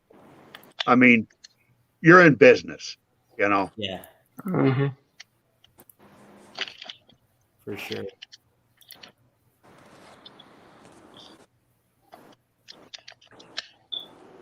I'm gonna have to work this Saturday during the games. I'll tell you, I remember one time I went over to a friend's house about 10 years ago, and he invited me over for Thanksgiving, and I wasn't going back to see my family, and I said, sure, I'll come over.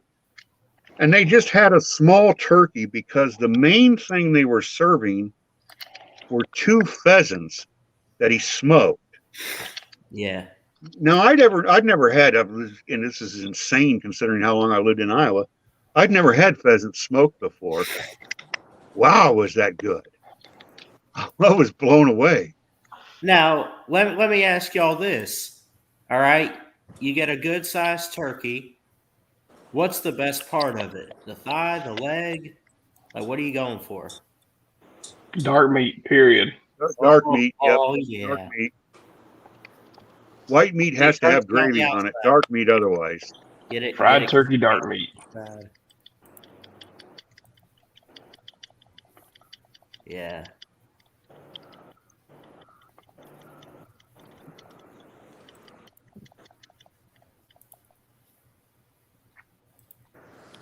And I'm not, I don't mind stuffing either, but again, I'm kind of a pig. I like the stuffing to be smothered in gravy. Mm-hmm. We do smoked brisket and smoked deer sausage instead of turkey. Dear. Nice. Oh yeah. Oh yeah, there you go. What You know, is I gotta that? say, LW, that I'm a finicky bitch when it comes to venison. Sometimes I have it and it's good, and sometimes you have it and it's real gamey. Doesn't seem to me like I've ever had it 2 times in a row where it was the same result. It was like one way or the other. Turkey Got to stuffing. find a good place to process it. Yeah, that's exactly what the hunters tell me, and I don't deer hunt. They always say it's what locker you take it to. And also, I suppose, and I know this is the case for rabbits too. You got to get a headshot, because I shoot with small field load in a 410, and you want the animal, and I know this has got to be it has to be this way with deer. You want the animal to die right now. If it runs or it stresses out, it'll stress the meat. I mean, you want it to go bang. You want it to go down. Yeah.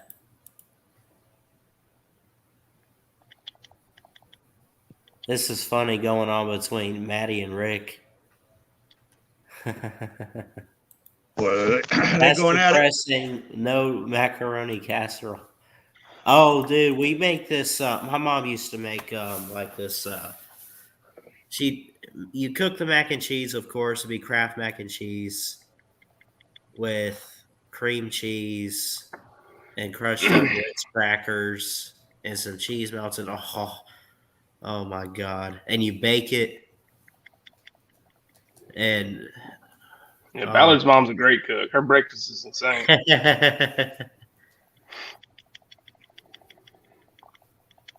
Maddie what's y'all's says, favorite dessert? Maddie says his family dinners include rutabagas and Brussels sprouts, and if you served those anywhere near my family, they'd get thrown in the garbage. Maddie's family seems like he'd be at dead Thanksgiving.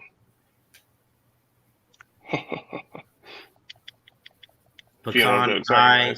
Hey, really, the 2 desserts that I can, at least to my knowledge, always remember having. It was, of course, pumpkin pie, but man, you can't go wrong with a pecan pie or pecan.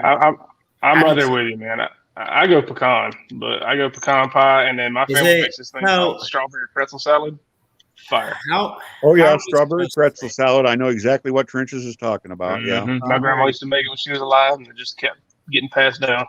What is it? You said strawberry pretzel? Wait, what? Strawberry pretzel salad. The pretzels are at the bottom. Yeah. Mm-hmm. Cool Whip, and then strawberries with Jello on top. Yeah. Oh hell, I gotta try this. I like. Oh my god. My mom would make a pecan pie for Thanksgiving, and she'd do it just to taunt my brother and my sister and I, because she knew.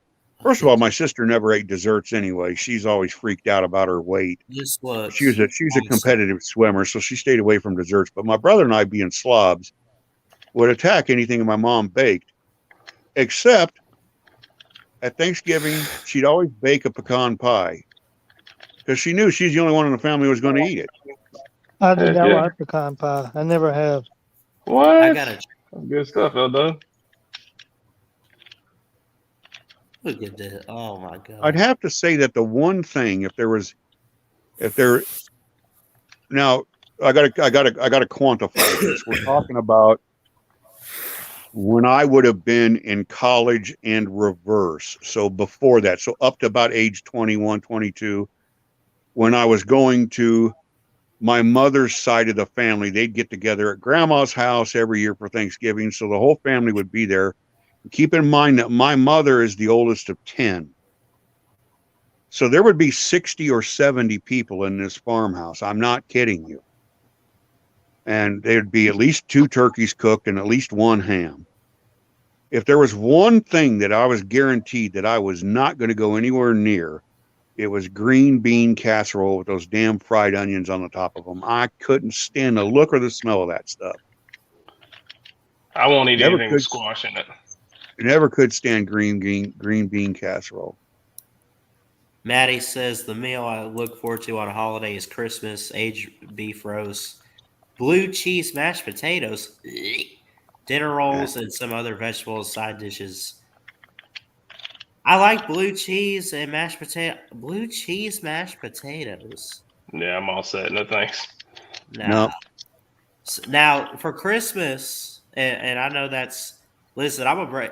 We'll have some fun around December next month for Christmas and all that. But one thing we always try to make traditionally is sour braten and like pork gravy, red cabbage. My family goes cheap on Christmas, man. Every Christmas they just get a huge thing of Subway. I'm like, all right, I guess this is the tradition now. We're going just pork. That's fine. Yeah, it's the same. My family, they go big on Thanksgiving and small. Maddie, you're on your way, sir. Exactly. Yeah, you can look this up on the internet if you don't believe me. But a good friend of mine, who you might have heard me mention before, if you've heard me talking with Talk, it's Pitt. He lives in Beaver Falls and teaches at Carnegie. He's a professor at Carnegie in Pittsburgh. But for 18 years, he taught creative writing in Niigata, Japan. He's bilingual in Japanese and English. And he taught creative writing in English to Japanese college students. And he's the one that told me this, and I looked it up online, not believing him, and he's absolutely right. For some reason, and no one even over there knows how it started, the huge tradition in Japan is to get a bucket of Kentucky Fried Chicken. That has become the new rage for Christmas dinners in Japan, to the point where they now take orders like days ahead of time. You have to call in and reserve to get your fried chicken on Christmas. I don't know why. He didn't know why it was. Nobody over there knows why, but it's, you look it up on the internet. It's one of those crazy things. I'm not saying fried chicken is crazy, but I mean, it's not what you associate with Christmas. No, not at all. Maddie had the same question I have. No, Talkus Pitt is not a professor. No, it's just when I was talking to him about the city of Pittsburgh, I mentioned. Hey guys, again. Hey. Did I miss out anything, or you missed everything, man? You missed everything. We just spent 15 minutes talking about taquitos. Yep. And Michigan football. I was just gonna say the taquitos is the best Christmas stuff or Christmas meal ever. I'm just kidding. No. Now, at the risk of offending a person in the stream right now, we do have someone who is not ethnically English, I would think, and I wonder if the holidays at the Bowman family have some different food than what we've been listing, or is it normally this? Is it the same, Jordan? What's up, Jacob? It's more. I mean, it varies because my parents are divorced, so I basically have two different families. Like my dad got remarried, so like okay, it's a lot of it is the same though. But you know, when I go to like my mom's side of the family, they always you know, we all have dinner at my late great grandmother's house. Like she's got this house, and it's like there's like a ton of land around it, and so it's just like a huge everybody brings stuff. I mean, we have pretty much like anything you can think of. Right. We got barbecue. We got turkey, we got collard greens, black-eyed peas, yams, anything you can think of, man. Yeah. See, now to me, that's what I'm talking about. That's more Southern food: black-eyed peas, sweet potatoes, yams, greens. Yeah, it's that Eastern North Carolina is. Yeah. Right. Right. Yeah. Now, so to me, that if you just listed those things, I just saw those on a list, and somebody said, where are you at when this is what's served for Thanksgiving? I would have said, well, you're in the Southeast. Yeah. Yeah. Because that's just what, yeah. And if somebody mentioned deer or black bear roast or something like that, I would say, well, you're somewhere along the northern tier of states. Because I mean, it's a little bit different everywhere you go. But one thing you know is that you're going to be sitting in the chair or on the couch going, oh, Facts. you know, yeah, you know that's coming. Yeah. I miss those days. I haven't. I remember when we just like after dinner, I'd be chopping it up with my cousins, and all the adults yelling at us because we're just running around the house, and we're the only ones with energy. After we ate, the little kids, you couldn't understand why your uncles wouldn't play with you when they all said, "Give me an hour." Yeah. Come on, Uncle Donnie. Come see me in a little bit. Yeah. Who is Rocky Flop down there? Who is that? Oh, that's me. Jacob. Well, who's me? Jacob. Okay. Yeah, it's Jacob. It's the other J-Dub. Well, yeah, right. Oh, we got a few now. There's one J-Dub. Yeah, that's true. The only J-Dub. I don't know. What did it end up being? 31-7. Was that the final on Monday night? Yeah. Something like that. Yeah. That's what it was when I last looked. Yeah. 31-7. Well, no, 31-10. Rick, my favorite dish is probably it's changed as I got older, but now it's probably collard green. Well, the way one of my aunts makes it, like, oh my god! Like, let me ask you this, Jordan. What are you eating? Is that ice cream? Jordan. Oh, when you get your collard greens, do you have the pepper sauce next to your eating? Nah, man. What Maddie needs to do is look at that carton and see if that carton says produced in Lamar's, Iowa.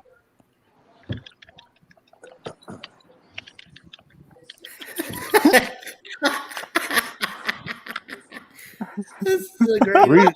The reason why I say so is because there's about three brands of ice cream: Bluebell, A&E, all the ice cream that's made by Schwann's, and the ice cream that's a brand called, I don't know, it's not sold in the South, called Edie's, EDYS. Yeah, it is. Yeah.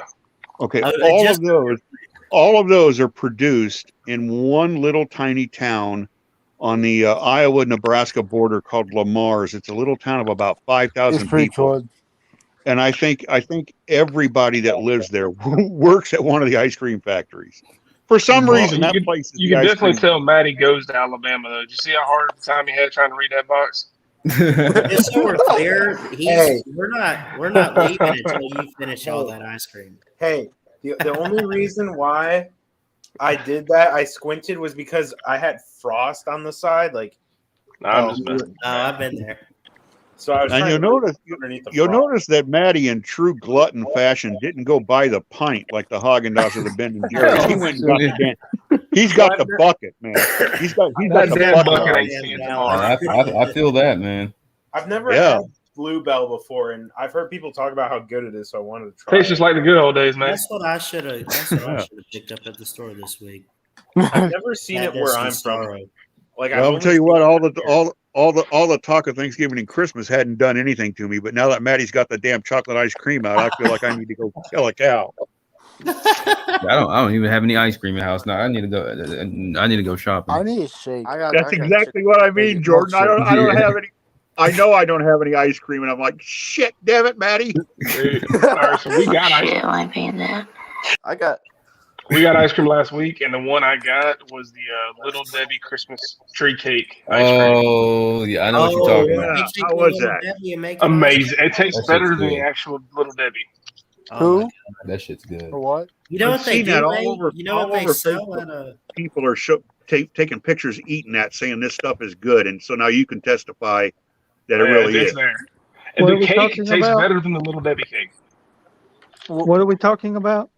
Don't know. Little Debbie Christmas tree ice cream cake. Yeah. Oh, okay. Oh, They make oatmeal cream pie cereal. Who? Someone What's, better tell Saban. oh, Oh what's no, the, not When I was a what kid, is the greatest? Okay. go to used to be able to go to Baskin Robbins, and Baskin Robbins would have 31. ice cream cakes that you could get it with your flavor of cake and your flavor of ice cream. Yeah, Baskin Robbins. I haven't been to Baskin Robbins in a minute. Baskin Robbins. Robbins made it. I'm just saying that right now. There's a 500,000 people in the greater Des Moines area, and there's one Baskin Robbins in the whole damn area. There used to be a bunch. Now there's exactly one. And the closest one to me is like it's in Greer. That's kind of I gotta go through Greenville to get there. That ain't worth it. It ain't worth it. There's a Baskin Robbins and the Dunkin' Donuts in my town, and it's not that good. Oh, okay. The Baskin Robbins is. I know exactly what you're talking like about. There's one Blueberry. back home in Waxhaw. There's a Dunkin' Donuts, and the Baskin Robbins is like connected to it. Oh, I don't know. What it is. I've seen those before. The ones I always see, the combo that's popular here is the Taco Bell / Kentucky Fried Chicken. Yep. That's a side thing by here, too. side. they have those. They have those all over Dallas too. Yeah. So it's got to What's be the one- same. We got a It's couple gotta down be here. the same. I forgot what restaurant. Gotta be the it is, but it's same. got A&W with it. The A&Ws here are by themselves. Yeah. Oh wow! All of ours are combo with different restaurants. Yeah, they have A&Ws both in the mall and as standalone restaurants here. They Right. used to be all the standalones used to be drive up A&Ws, but they're not anymore. Now you got to go inside. They don't have the drive up anymore. The only A&Ws I've ever seen are in a combo with Long John Silver's, Yep. or they're in the mall. Now I will say this for Long John Silver's. R.I.P. And I hate to say this while Maddie's actually in the act of eating, but Long John Silver's is like a colon cleanse. See, I ate there like one time in my entire life when I was little. Like I never went there, so I've never been to Long John Silver's. I've never. I go down to Tuscaloosa, and my friends are all like, Respond. "Oh, what are you Jacob, going to do? What are you going to do for Lent, J Dub? What do you can't eat meat on Friday? You have to go with us to Captain D's." And I'm like, Captain D's, what the hell's that? And it's like, oh, it's a chain. It So tastes like shit. I go to good. Captain D's, and it's like, it's Long John Silver's with a different name on it. I don't think It it's really good. is. It's I like grew up Christmas going and to- White Like Castle. Hardee's. It's like, out I in grew up going California, to Captain Hardee's. D's. On the West Coast, Hardee's is called Carl's Carl's Jr. If you Jr., go to yeah. the other side of the Mississippi, it's called Hardee's. Yeah, it's a I mean, Hardee's the here. Carl's Jr. was first. But I'm with Rick Sanchez on that. I don't eat at seafood chain I restaurant. like. Way to put seafood in quotations. I don't mess with that. That applies to Subway too, right said now. seafood You're about with to- The ice closest cream. thing I get, I will occasionally get my brother was addicted to them, but the fish fillet at McDonald's. That's a Yeah. fire. That's the only thing I'll get.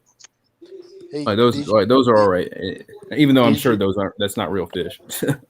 Did you all know that there's such thing as ranch soda? I did know that. I saw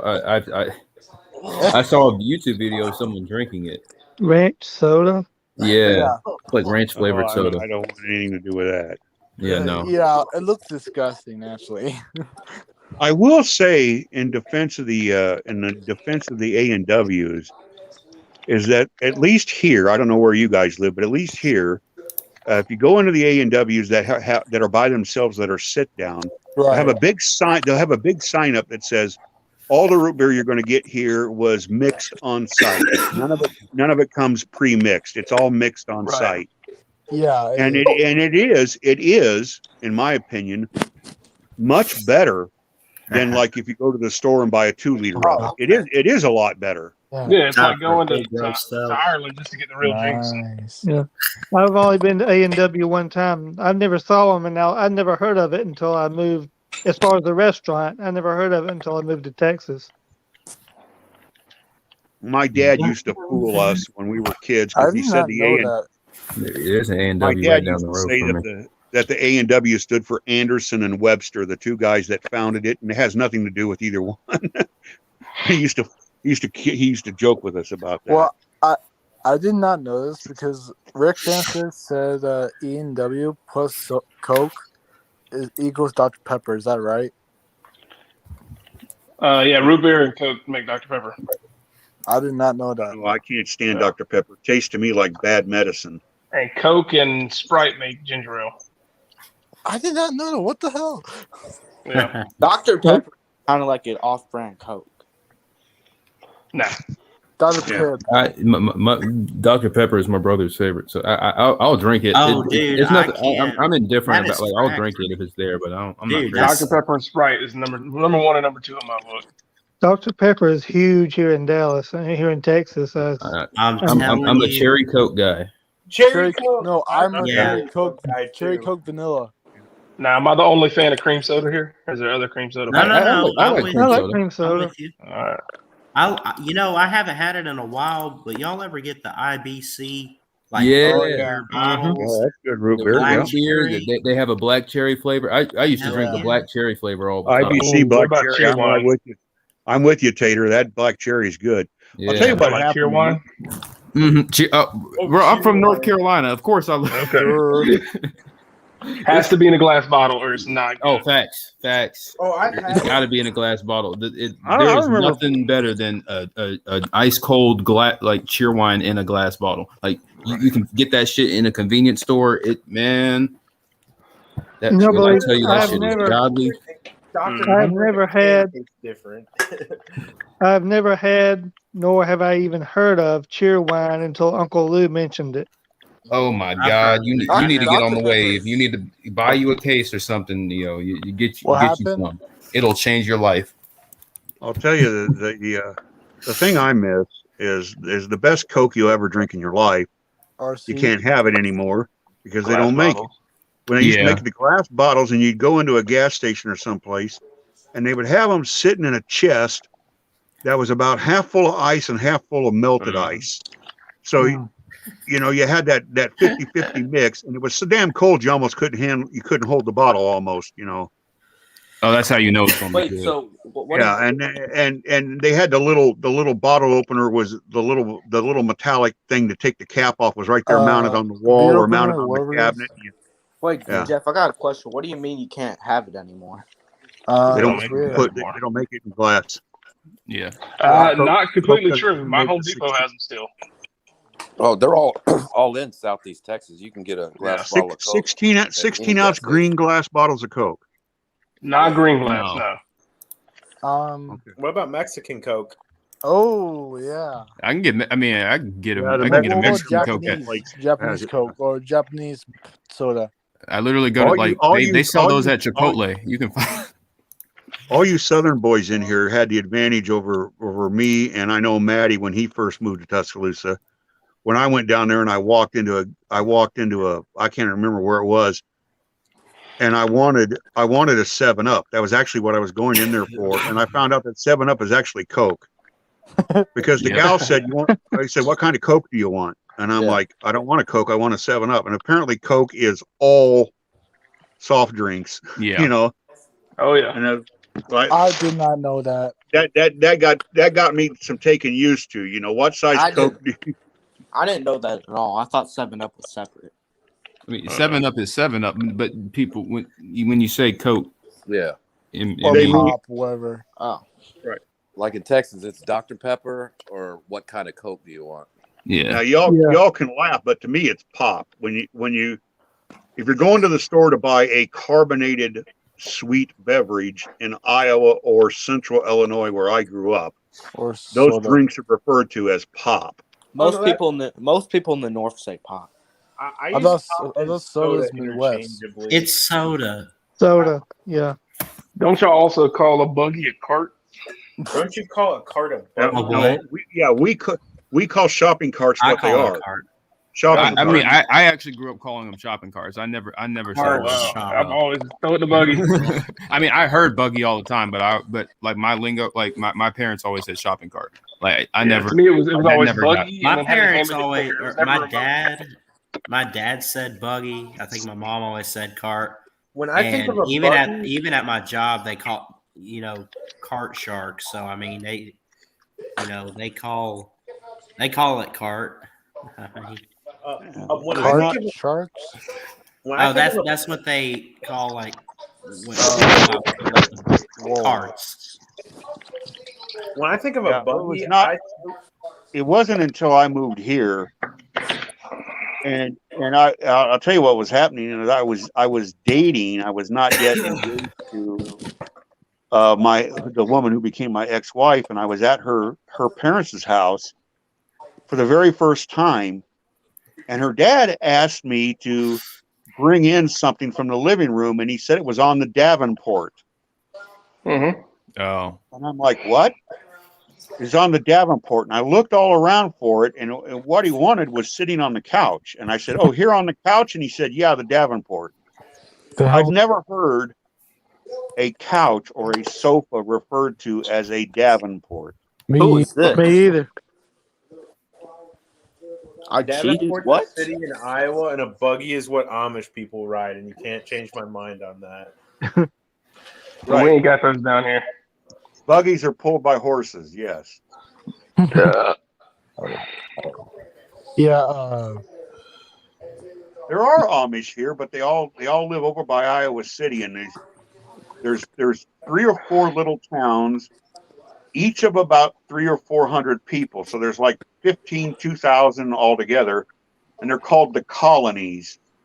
The heck? And they're right off Interstate 80, and it's the only place in Iowa that I'm aware of that there are. Well, and I don't know the difference. They're Mennonites. I don't know if that's Amish or not, but They're different, but they look the same at like a face they're level. technically Mennonites, and so I think they're allowed to have phones, and I mean they can do more modern stuff because some of the Amish don't have any technology whatsoever, but these do. Yeah. I do know that one time we went over there, we were doing some shopping, and they have all these antique stores and all. And you can go get some homemade bread and homemade granola and all this stuff that they sell. And I made a big social mistake. I didn't realize that this was the case. And we were in this little bakery, and we were going to buy these cinnamon buns that were just you just couldn't stop smelling them. And there were 2 girls. One was about maybe 13, 14, and the other one was like 18 behind the counter. And I talked to them, and they wouldn't answer me. And I'm trying to make an order here. I'm trying to spend my money. And they wouldn't say anything until the mom came over. And then the mom spoke to me, and I paid my money. And then I kind of, as an aside, I said, look, I didn't mean to be offensive here. I wasn't saying anything to you. You know, those are your daughters. And she just kind of smiled and said, well, she said, I understand. It's just a rule that the unmarried females cannot address a non-Amish man. They're not allowed to speak to him. Yeah. And I didn't know that. And I felt bad. Right. I felt terrible. Didn't mean to put the girls on the spot, but I didn't know that was one of their rules. That sucks. Well, y'all, I'm hopping off, man. I hope y'all have a good night. See you, Trenches. Love you, buddy. All right, Hey, see you. Later. Everybody. Yes, sir. Maddie, how much of a dent have you made in that thing? You've been going at it, man. Save some for me, man. Dude, there's plenty still in here. I've already had this twice, and Oh my this is how much God. I had. And there's like probably Is it Dutch? Is it Dutch chocolate? Yes. Oh, that's Yeah. Oh, Dutch God. chocolate's great. Oh man. Shit, I'm about to run the. I think the Quick Trip got we probably got some. Yeah. Yeah, no, this is my first Bluebell, time man. trying Hey, Bluebell. man. Bluebell's where it's at with ice cream flavors, man. I'm telling you. Ben and Jerry's is Bunny. better, I think. Mm. I like both. I like both. Briars isn't Briars isn't too bad, but Problem I I have haven't- with Ben and Jerry's is it's so expensive relative to what you get. It is. Right. I like the mini. It's better. you It's know, better the- quality though. Like I don't know about where you guys live, but like what Maddie's got in front of him, I might be able to find that on sale for $5.99. It would normally go for like $6.99 or $6.49. But the little half pints of Haagen-Dazs or Ben and Jerry's are like $4.50. Yeah. So why not just buy the big thing and get twice as much? You know? Yeah. I agree. I get Bluebell most of the time, but I do like Ben and Jerry's better. Yeah, this guy is just. I mean, I have a bucket of ice cream, but too late for me to eat. But I like Ben and Jerry's Cherry Garcia is my favorite from them. But the actual my favorite that they ever made, I actually had to go onto their website to find out why I couldn't find it anymore. I thought maybe it was regional and thus it's just not being sold in Iowa anymore. And it was a brand called Cool Britannia. And it had the English flag, the Great Britain flag on the cover, the Union Jack. oh, And it was strawberry ice cream with little pieces of shortbread that had been dipped in fudge. And they were selling it only for 1 year as part of their introduction to the English market. They were making, sales in the United Kingdom. And so they had made this flavor.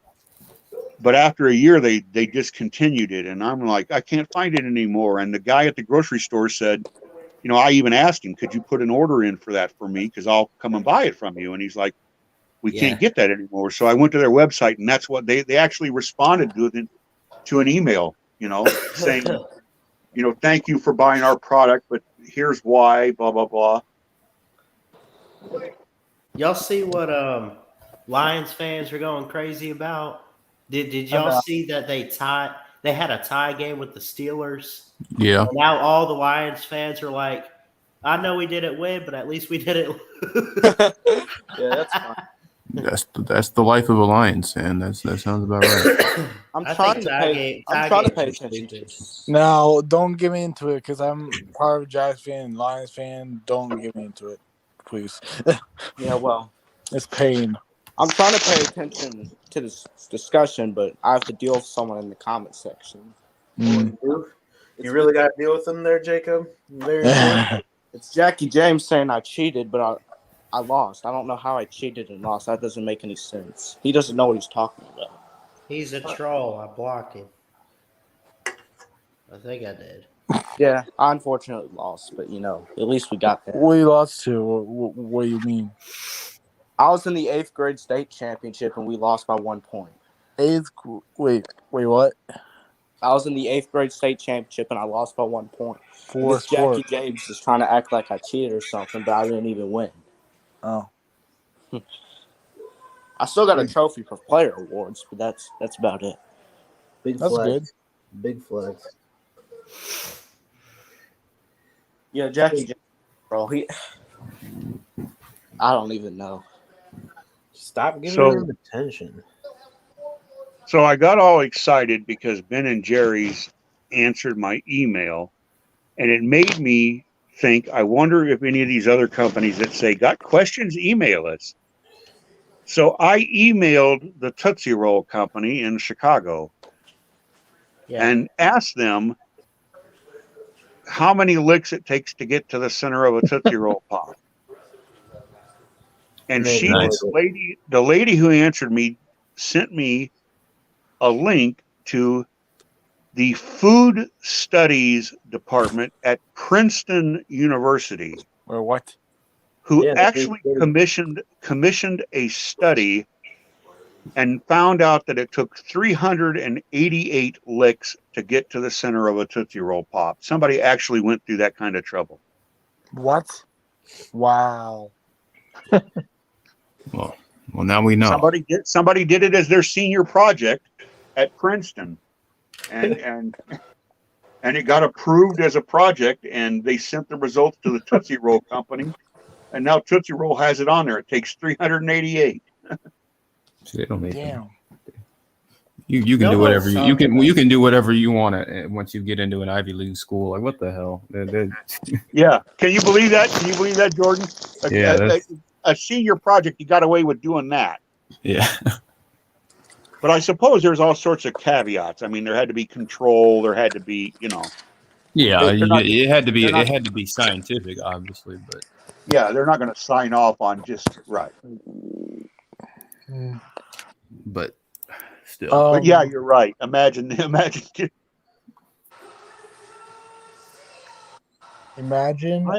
had to come up with 15,000 words for my senior project.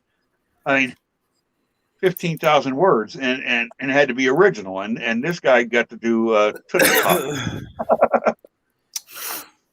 Hey, if only my senior thesis was that easy. Hey, do you know what I did after I got graduated?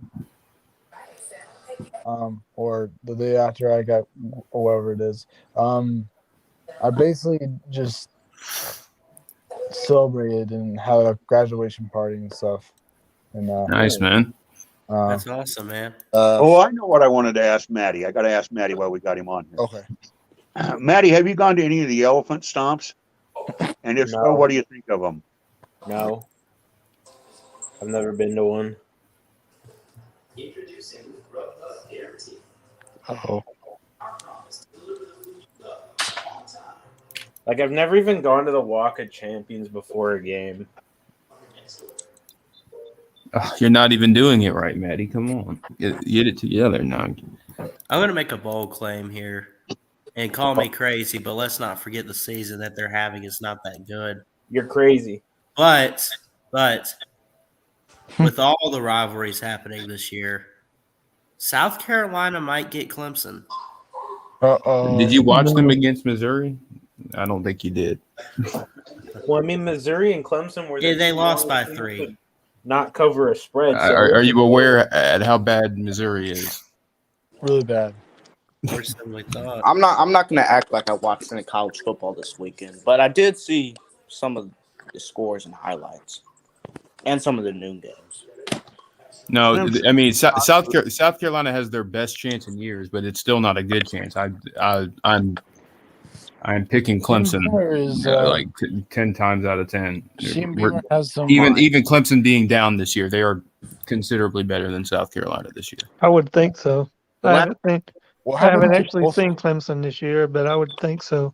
The last play I saw from college football that day was the touchdown play for Tennessee. That's it.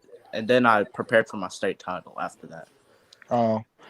Neo, I know you're not anywhere near Waco, but are the Baylor fans coming out of the woodwork after beating Oklahoma? Look, I saw live in Dallas. I don't hear anything about college football except for you guys. All I hear is Cowboys. Oh God. Yeah. I figured. That's all I hear over here. Nobody talks about college football here. Nobody. Tell me what happened in the Ole Miss Texas A&M game, because I really thought A&M was hot. And well, Ole Miss put up like 400 yards of offense in like the first half, only scored 15 points. Wow. Something like that. Texas A&M couldn't move the ball, and A&M, and Ole Miss won. That's pretty much what happened. So who's headed in the SEC West? Well, Alabama clinches it if they win next week. If they win one of their last 2 SEC games. Okay. If they lose both, then someone else might take it. I think it'll be A&M, right? Or would it be Ole Miss? It'd be Ole Miss. Probably. Hold on. Ole Miss It depends. Because Alabama has the head-to-head, so if they have the same amount of conference losses, Alabama gets the nod. But A&M has what? 3? A&M now has like 3 conference losses. Yeah, A&M 3, Alabama's 1. And they need Alabama to lose like 2. They need Alabama to lose their next 2 games if it's going to be A&M. It could happen, but it's not likely. You know what I'm saying? Yeah. No, I don't. I'm just kidding. Well, if Ole Miss wins out and Alabama loses too, Ole Miss would get it. Yeah, because then the head-to-head wouldn't matter because Ole Miss wouldn't be. Yeah, You gotta get back out there. I kind of want to play Alabama though, just to, I guess, get revenge. You don't want no. You don't want Georgia does not want Alabama. All right. Oh God. Oh no, we're ending this. No, I don't want to hear about this. I wasn't trying to start anything, Ballard. Just I mean, I get it. We're not that good of a team this year, but I mean, Jesus Christ. Ballard, I wasn't trying. Oh my God. I don't want to get into that. We got plenty of time to worry about that. Yes, let's not. The thing I find interesting though, 6 of the 7 teams in the SEC West have all clinched 6 wins. Can you name the team that hasn't? Well, no, that the 6-way tie. Well, in West, LSU. Yeah. LSU. Oh, it's LSU. If you told me LSU would be the worst team in the West this year, I would have been kind of. Oh, that's right. They're like They're 4 and they 6. got 3 wins. Is it 4 wins? 4 wins, I think. They're like 4 and 5, 4 and 6, or something like that. 4 and 6. Yeah. Damn. Yeah, LSU. If they don't beat Texas A&M in the who's the other team they play? Is it a cupcake? Well, yeah, probably a cupcake. If they don't beat those last 2 teams, they're missing a bowl game for the first time in since last year. But Louisiana Monroe is their next opponent, then Texas A&M. I hope ULM beats them, and I'm pulling for A. I'm not pulling for LSU. Well, yeah. You think about LSU being the worst team in the West, and I can't remember the last time we had that. And I mean, just think about LSU. I mean, we're 2 years removed from probably the greatest outside of. I mean, still, if you want to compare last year's Bama, one of the greatest college football teams of all time happened not even 2 years ago. Quite yet. I mean, if you want to count the whole season, I put LSU at 3. and now their coach is getting fired after this year. Yeah, that's a bad I move. mean, damn. Orgatron. Oshira, yeah. That's a bad move. Did you hear what he said though after the Bama game? He said, "I thought we were the better team." Bull. That's Did he seriously say that? He did say that. Did he say that? I thought we were the better team. Yeah. Wow. Dude. Well, let me check. You big dummy, see what you did? Ballard, you do a really good impression for Orgeron. Well, he's done a lot for LSU, but the downfall since the title, yeah, he's got to get out of there. Jesus. Let me ask the room this. We all pretty much agree that Mullen is out at Florida. Yeah, which is a big surprise. Okay, so now you've got Baton Rouge open and Gainesville open. Which is the better job? LSU by far. LSU. I don't. Well, But let me say It's this: LSU. I am not buying the. I'm not buying the Jimbo Fisher rumors at all. No, he's he's outright basically said flat out no. It's not even like the. I knew it was no. No, it's didn't LSU offer him before and he refused? It was a whole thing. Like he was interviewed or something, and then he kind of backed off on it, and there's like a whole history there that. The reason why I never believed the story is because why would he leave A&M, who's in a much better position than LSU right now? I mean, you can argue. I mean, LSU is a top, probably a top 3 job in college football. That's true, but I'm I mean, A&M's the better. Fisher's working through a $75 million contract in College Station. Why would you want to walk away from that? Well, yeah, I'm not saying that Jimbo should leave. I mean, and he made the point, like A&M's like about to recruit one of the best classes they've signed in their history, and so like. Yeah, I've heard that. It would be kind of. He was like, "I'd be the dumbest human in the world to to sign this great recruiting class than take another job and play against them. How about this? This is so Coach O's gone after this year. Has Florida officially announced that they're gonna fire Dan Mullen? No. Not officially, Okay. Fake but news.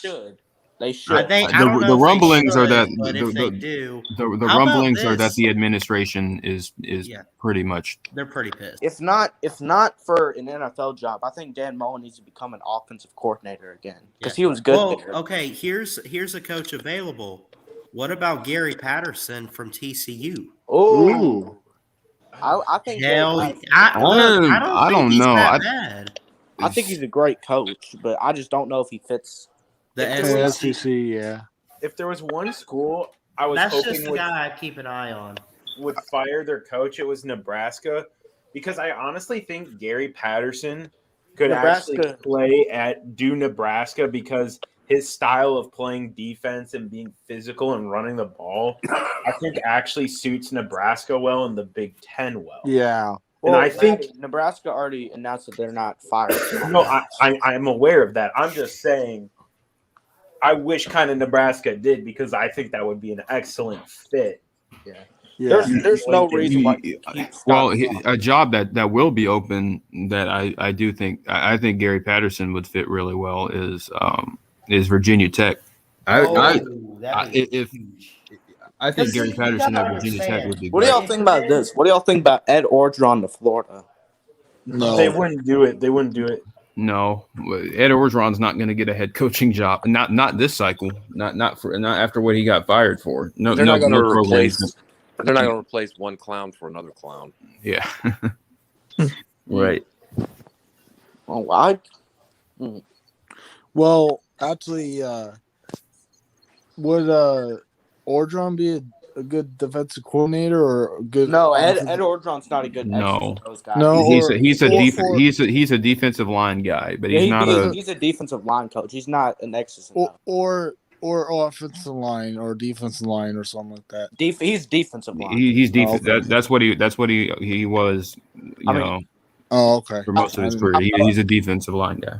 I didn't know that, but what if he could come to Nebraska, but do like a D line coordinator or something like that?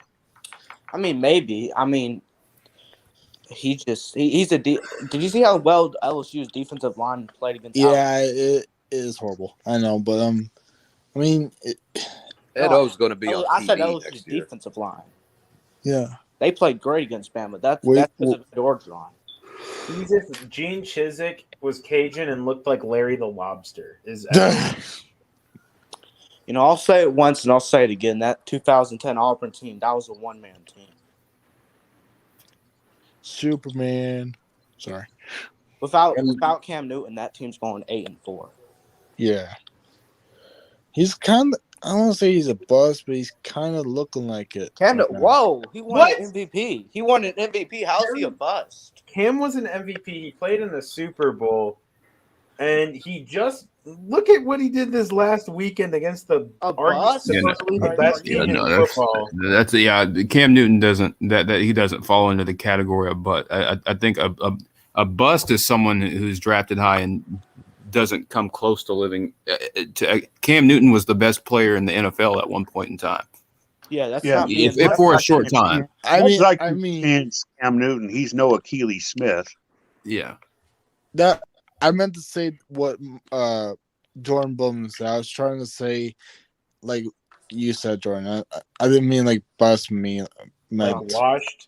Yeah. Before complimenting Cam Newton, I forgot we had 5 Bama fans in here. So my bad. I'm not upset. Me too, Crimson Brave. Me too. I'm saying I know y'all don't like Cam Newton. Dude, I'll say this. I like Cam Newton, and it's because I watched pro football before I got into college. Oh no. And Cam Newton was one of my favorite players in the NFL at one point. As a Bama fan? Well, that's because I wasn't a Bama fan yet. Well, I'm a Bears fan, and my favorite thing he did was there was this play he did against the Packers, and if you knew me, the one team I cannot stand are the Green Bay Packers.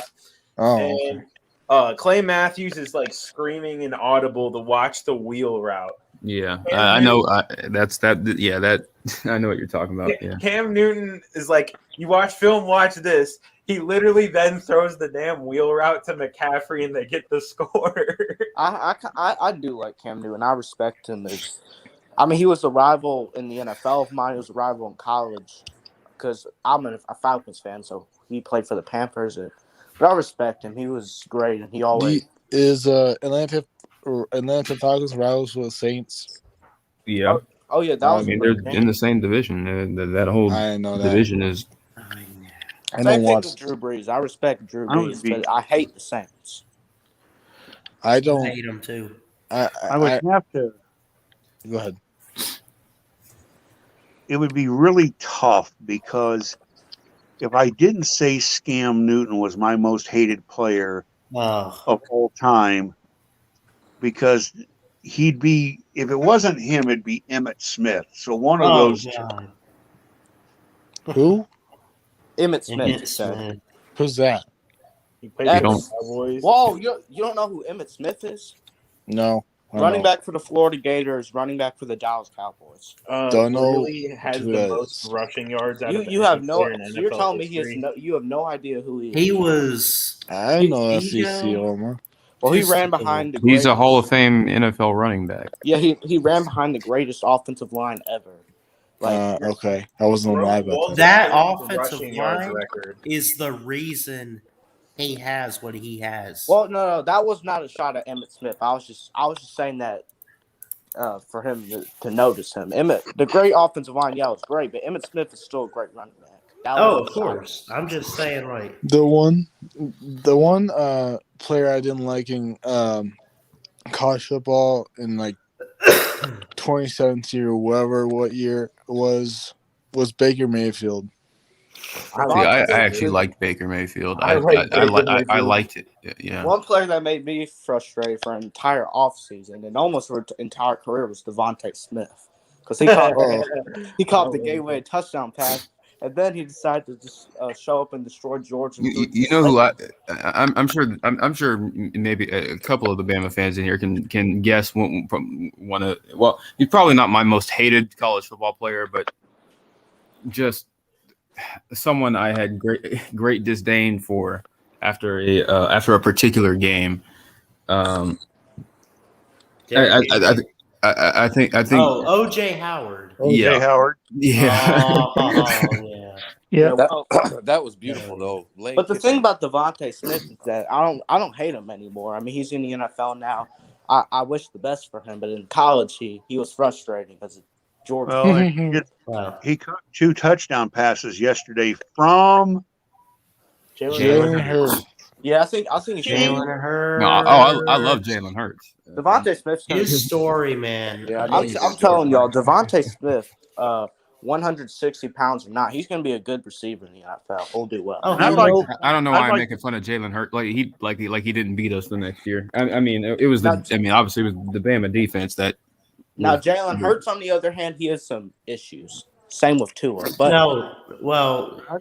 Tua has issues for sure. But Devontae Smith, he's fine. I'd like to thank Ed Orgeron for Devontae Smith, because Orgeron was such a clown that he couldn't get Smith, who grew up 18 miles from Tiger Stadium, to come to He's LSU. From what is it? Somewhere in Louisiana. Well, as a Bama fan, kind of like. Well, I mean, no. I meant for Bama fans, kind of like how y'all hate Cam Newton. Do y'all hate Zeke? What?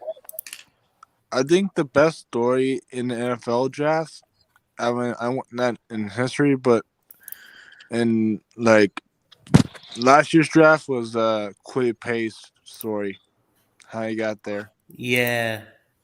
My most hated college player, and that's based on my small sample size, is Jamar Chase, and it's because Gary Danielson wouldn't shut up about him like any time a wide receiver did anything in 2019. He's like, Jamar Chase. I'm like, oh my god. Here you go. Listen, Jamar Chase absolutely lit my team up, so I know exactly. Oh, what a catch! Devontae Smith, touchdown, Alabama. I'm That was glad. such a great throw. That was such a great catch. coverage. Derek Stingley. I'm glad. That's my I'm boy. glad he won the Heisman. He deserved it totally. But kind of like what y'all call him, Scam Newton. Zeke kind of dominated Bama as well. Do y'all hate him as well? No. It was like a one. I mean, that was a one game thing. Like, OJ Howard killed us in 2 different national title games. So one we paid for, the other we didn't. But still, like it was like What about? It was so like watching him run wide open, especially this. I was like, we didn't change it. We did. we didn't rewatch the film from 2015, and we literally let him get behind our entire defense again. Well, Zeke was just as dominating versus Bama as Cam Newton was, pretty much. Hey, how about? Actually, I didn't like Tyrann Mathieu in college. The Honey Badger. Oh yeah.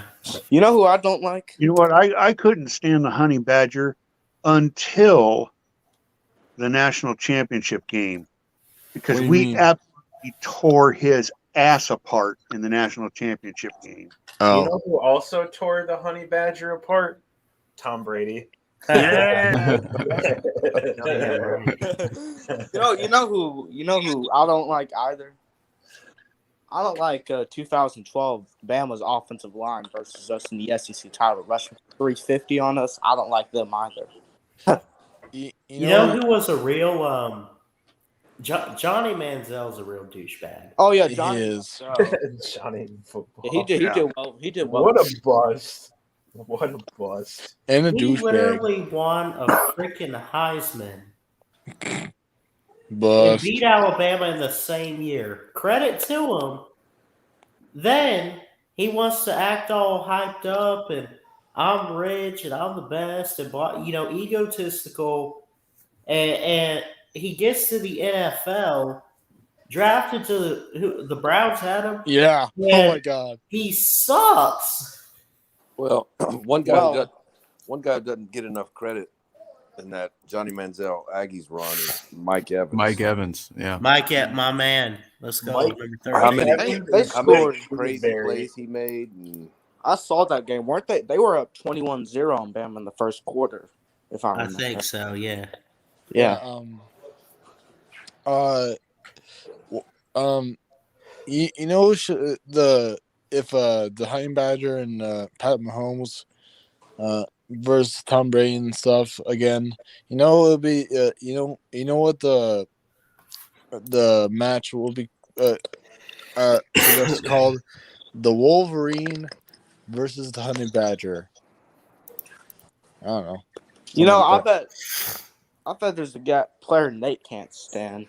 I bet he can't stand Curtis Samuel for that game winning God game-winning damn it, touchdown. yeah. That game-winning What about touchdown he J.C. had in Barrett? 2016, right? Oh God. I Oh mean, my God. I hate that guy. I hate it. Michigan, they weren't up by 10 points in the first Yeah, fourth quarter. and they fucking blew it. If I remember correctly, they were up by 10 points with 6 minutes left in the game. Yeah, and who was Don Brown was doing whatever he was doing, man blitz all the fucking time, and I can't stand him. Sorry. If Michigan were to play that same Ohio State team again that same year, I would bet on Michigan. They were the better team. Well, not with Don Brown. No, with the defensive coordinator. I'm saying, but in terms of roster and everything, Michigan was the better team. But I yes. feel like Ohio State kind of stole it from y'all, and then they made the playoffs over Penn State somehow, who was also a better team than Ohio State. Yeah. And then they got blown out 31-0. Good memories. Good memories. JW. Oh, shut up. Well, I mean, think about it that way. There's 2 teams better than Ohio State in the Big Ten that year, and both of them didn't make the playoffs. yeah, they pulled a Nebraska there. And Penn State should have made the playoffs, which is the worst thing about it. You know what the worst thing about Nebraska fans, they think they own the 1997 championship, and Michigan has the 97 championship. Oh no, Nebraska does own the 97 championship. Well, We This is we such should a rename that the honorary Nate the Great National Championship in honor of yeah. I mean, I'm just saying. I like, do think that '97 Nebraska team, if they had played that Michigan team, they would have absolutely smacked them. You know, one compliment I will give Nebraska is I think that '95 team was the second best team ever. Wait, what? Oh, It's up there. I mean, I don't have yeah. I don't have a personal ranking. I But won't say Tyler. I think Tom Osborne is the second best coach of all time. I put him 4. I say 4? Nah. Yeah, I put Nick Saban at 1. Yeah, obviously, yeah. Bear Bryant 2, Bobby Bowden 3, Tom Osborne 4. Yeah. Yeah. How about Bo Schembechler? Did he win the games? No, I don't think so. Did he? I don't know. And then number 5 is Urban Meyer. Ew. He was a good coach. I mean, and he won. No, he was horrible too. Huh? That's He was evil. part. I mean, he won 3 national titles. So. Who cares? With two different with 2 different teams. I mean, I'm just saying. Well, Bowling Green? No. Okay, Nate, your mic is messed up. I can't hear you. But yeah, 5 is unfortunately Urban Meyer. And I hate to admit it. But. Urban Truther. Urban Dyer. Urban Grinder. What about Woody Hayes? Okay. Oh yeah. No. I love Woody. Hell no. We go way back. I hear everyone now. I knew that one would upset Nate. Woody Hayes, get the fuck out! No. Oh yeah, Woody Hayes. Oh yeah, Woody Hayes is better than 10-year Urban war, Meyer. whatever it's called. Woody Hayes. Woody Hayes is Urban Meyer. What about? I mean, I'd say Mac Brown, at least when he was at Texas. Yeah, true. Mac Brown, he's up. I wouldn't put him that high. But. Not that high. Maybe top 10, maybe. That's my top 5. Woody Hayes, Tom Osborne, Bobby Bowden, Bear Bryant, and Nick Saban. Oh, we're talking top 5. Yeah, I thought we were just listing some of the great coaches. Yeah, Urban Meyers. Yeah, Mac Brown ain't nowhere. He can't even get a piece of the top 5. He can't. How about Lloyd Carr though? I'm Michigan. Lloyd Carr? No, not. A guy who should be on here based on his football, but not because of who he is as a person is Joe Pa. I've heard a Joe lot. Bob. No, Joe Paterno. Oh. I was like, wait, what? I hate Joe. Knew how to coach. I don't like Joe Paterno at all. I thought you said, yeah. I don't think many people do. I'm just saying that dude knew how to coach football, but the way that ended is inexcusable. Well, here's the thing. Yeah. The reason why he was not really that good his last 15 years is yes, his age had a factor to do with it, but he didn't like recruiting. He just he was really old fashioned. He liked putting a team out there and just coaching. He didn't recruit. And Steve Spurrier, he was similar. Is Dan Mullen like that too? Yeah, Dan Mullen's like that as well. Well, Georgia just needs to understand that in order to make a more balanced division, they should only stick to recruiting during recruiting season. That way we have things perfectly balanced. Recruiting and recruiting. I love it. I like how Dan Mullen said, well, we'll worry about recruiting when it's recruiting season. No, Georgia needs to stick to that philosophy. You know. Well, you recruit. Here. I wouldn't. These guys I wouldn't list in my top 5. But here's why I wouldn't have Schembechler or Woody Hayes in my top 10. Oh, okay. Because you can't forget Bud Wilkinson winning 3 titles in the 50s for Oklahoma. You can't forget what Newt Rockne did at Notre Dame. You can't forget what Ara Parsegan did at Notre Dame. You can't forget what John McKay did through the 60s and the 70s at USC. There are other great coaches out there. Darrell K. Royal through the 60s and the 70s at Texas. You guys just aren't remembering that far back. There are other great coaches. Schembechler and Hayes for all the fame they get and for all the notoriety they get, they have one natty combined between the two of them. One. Oh, I didn't know that. Well, here's something. I think What about Amos Alonzo Stagg? I Who's think another one? I think the most Walter Camp. underrated, Is he Italian?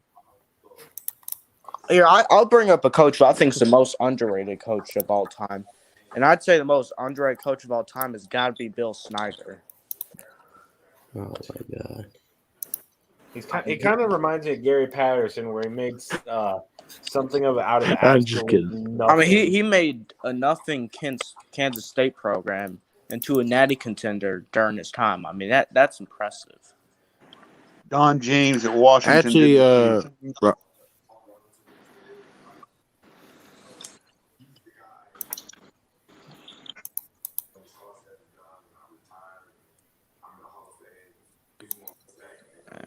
Here's a coach that I feel like people don't mention enough. Lavelle Edwards. I mean, he literally took BYU to a natty, and BYU's like the last non-Power 5 team to win one. That's a nice fake natty you got there. In 1984, they're like the consensus national champions. BYU should have never had that. You guys want to know? And we're going back before Bear Bryant, but if you do your research in your history, Wallace Wade was a hell of a coach back in Alabama. He coached for 7 or 8 seasons.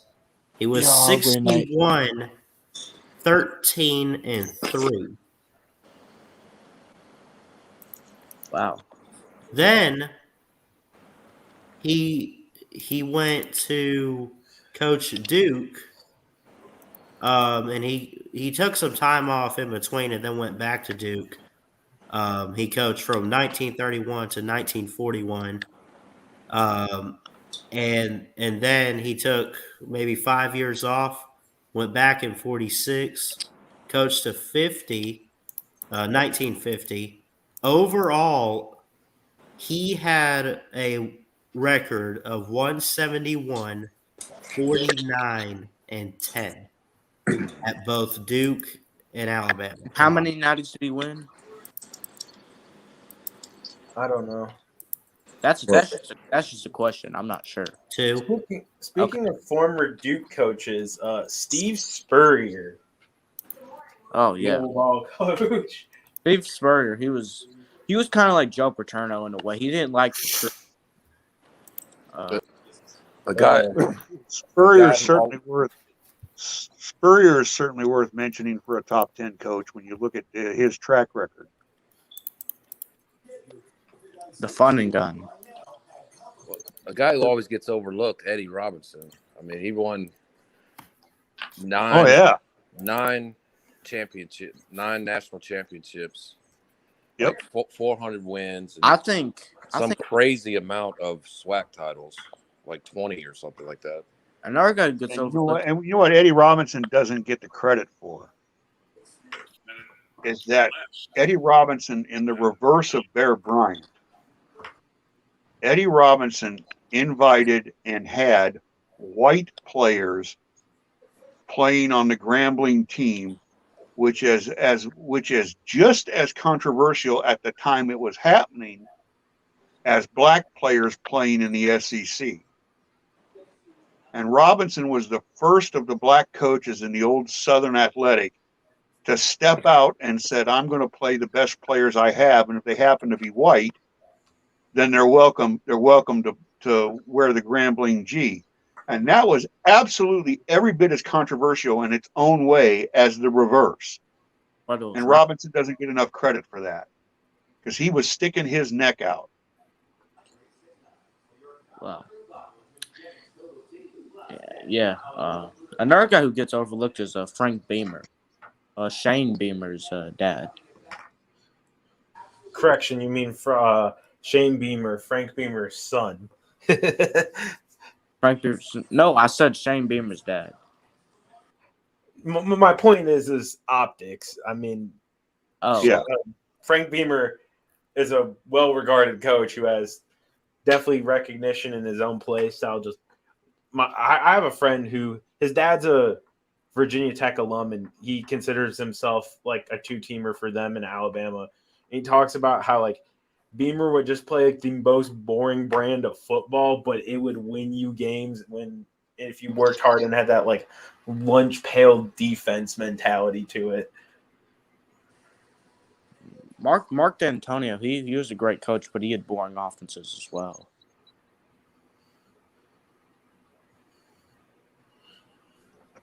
When I think of Mark D'Antonio, I think of two things: 49-10 and 38-0. That's what I think of. Thanks.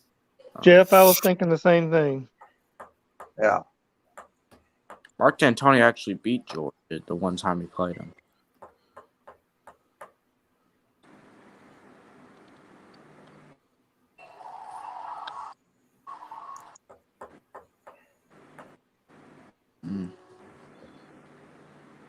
Pete Carroll's overlooked because he didn't coach that long. Also, he had what's it called, like sanctions, and that kind of affected USC. Yeah, mainly because of Reggie Bush. The USC fans want him back now. Texas fans, if you want to get rid of Sark, I'm cool with that. Well, yeah, Sarkisian, he won't get out this year, but he's gonna have some problems in the future. I'm all aboard the hashtag fire Sark train right now. They're crazy if they fire him right now. They're crazy. Yeah, I'm cool with Texas being crazy if that means and we honestly, can get Sark now back. looking back on it, they never should have fired Tom Herman. Yeah, I always thought that was bizarre. They just thought that they were better than what they were. Tom Herman, he did the same thing in Houston he did in Texas. He beat what he beat Oklahoma once. He'd show up in these big games and beat teams, then lose to teams he shouldn't, and he did the same damn thing at Texas. Wait, he beat Oklahoma once, or he beat him once. Well, he beat him when he was at University of Houston too. Oh yeah, that's right. Everyone forgets about that one. That's part of the reason he probably got the job. He was like one of the hottest names in coaching because of his time in Houston. Yeah. But that thing with Bo Davis, that was the biggest nothing video I've ever seen. Oh yeah, you saw that? Yeah, I uploaded that. I've heard junior high coaches say worse shit than that. Yeah. Yeah, Bo. Yeah, honestly, he said the right things. I'd be mad if a team was laughing about losing as well. I mean, wasn't there a video of Mike Leach when he was at Texas Tech after they lost? I want to say it was like February of him cussing out their locker room. So like, I don't get. The funny thing is, I think they won. They won 2013. They could have won either way. He was like cursing at them, which shows. Yeah, Jacob, didn't you do a video on that? Yeah, I did a video on the Bo Davis thing. I think it has 700 views or something now. And the only reason why it's getting a lot of views is I was the first one to upload it on YouTube. So that's why I kind of uploaded it, because no one else had it up there. And I was just like, well, let me upload this. People might watch it, and people are watching it. But the one thing I will say about that is that should have never been filmed. What you say on the bus stays on the bus. You don't film it and then post it somewhere. That's just kind of in the locker room too, huh? That's what Sark is dealing with. He's dealing with that type of mentality. That's like me filming something in my locker room and then posting on my YouTube channel. Like, I'm not gonna do that. I mean, we saw. You mean this like what LSU LSU did at Alabama's stadium in 2019? That's a different story. I think that's just celebrating a win. And did one of the players film it? I mean, that's like celebration. That's not real. The players. Here's my best coach story. Okay, when I was a senior in high school, we lost the 5A state championship game. We lost it 42-10. We got blown off the field. But we were the best team in the state, except for the team that beat us. But at halftime, of our homecoming game, I went to Griffin, Bishop Griffin, Griffin Catholic, the Tornadoes, and we were losing 21-10 to Springfield High, the Senators. At that time, we were 4-0, and I think Springfield was 1-3. They might have been 2-2. So going to the locker room at halftime, Coach Leonard, Ken Leonard, the 2008 NHFS National Coach of the Year, he walks in, he's got a clipboard in his hand. We're all sitting in a circle. We're all on the benches around the lockers. He walks through the middle of us, shoos Coach DeFrades out of the way so that he doesn't get hit, takes his clipboard and fires it 150 miles an hour at the chalkboard. It hits the chalkboard, it chips it, it falls down and lays on the floor. And for 10 minutes, in absolute dead silence, he walks around the ring making eye contact with every player.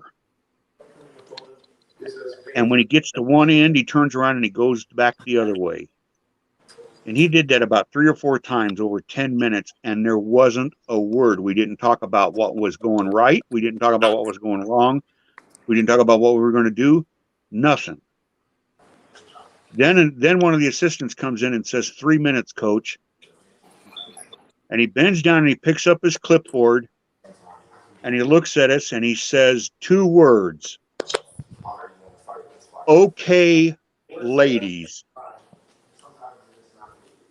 And walks out the door. We were losing 21-10. Did y'all win?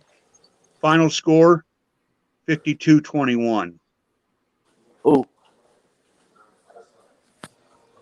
He did that and he said, okay, ladies. And I'm telling you right now, as a 55-year-old man, I got goosebumps thinking about it. And if you would have handed me a squirt gun full of water and told me at that moment that I had to charge the fires of hell and put them out, I would have done it. We were insane. I've never been so motivated in my entire life. And the man said 2 words in 12 minutes. Well, Bo Davis, he was with Alabama early on. If he did that now, they'd fire him. Yeah. Well, that Texas staff is full of Alabama coaches too. My dad said, including Davis, and they ain't going to put up with that shit. Yeah, they came in there to do it what they learned, through their coaching careers with, Pete Carroll and Nick Saban and all that stuff. And it seems like these players, I don't think it's I think they want players to quit. Well, I think they're trying to weed players out. My dad said that what he more or less is saying is, if you don't have the balls to play it the way we're going to play it, just get out now.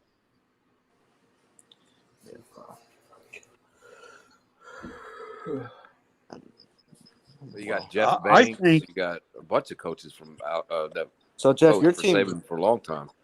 Your team. I think the thing with Saban is, I think he very carefully.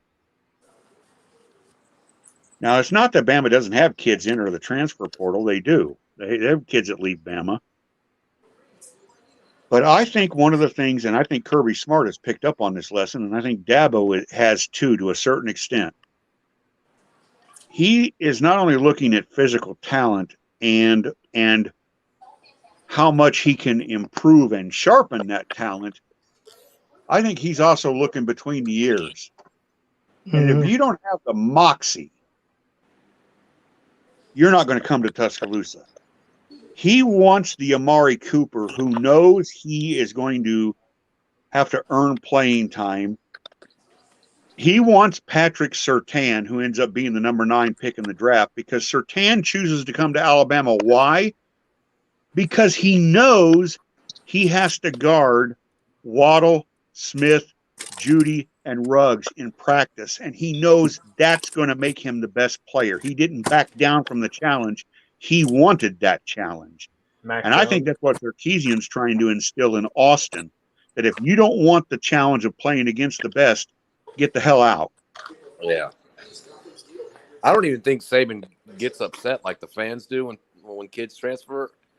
I think he's like, all right, well, this is not for you. Yeah, Good luck. I think Saban thinks if you're transferring, you weren't the right fit to begin with.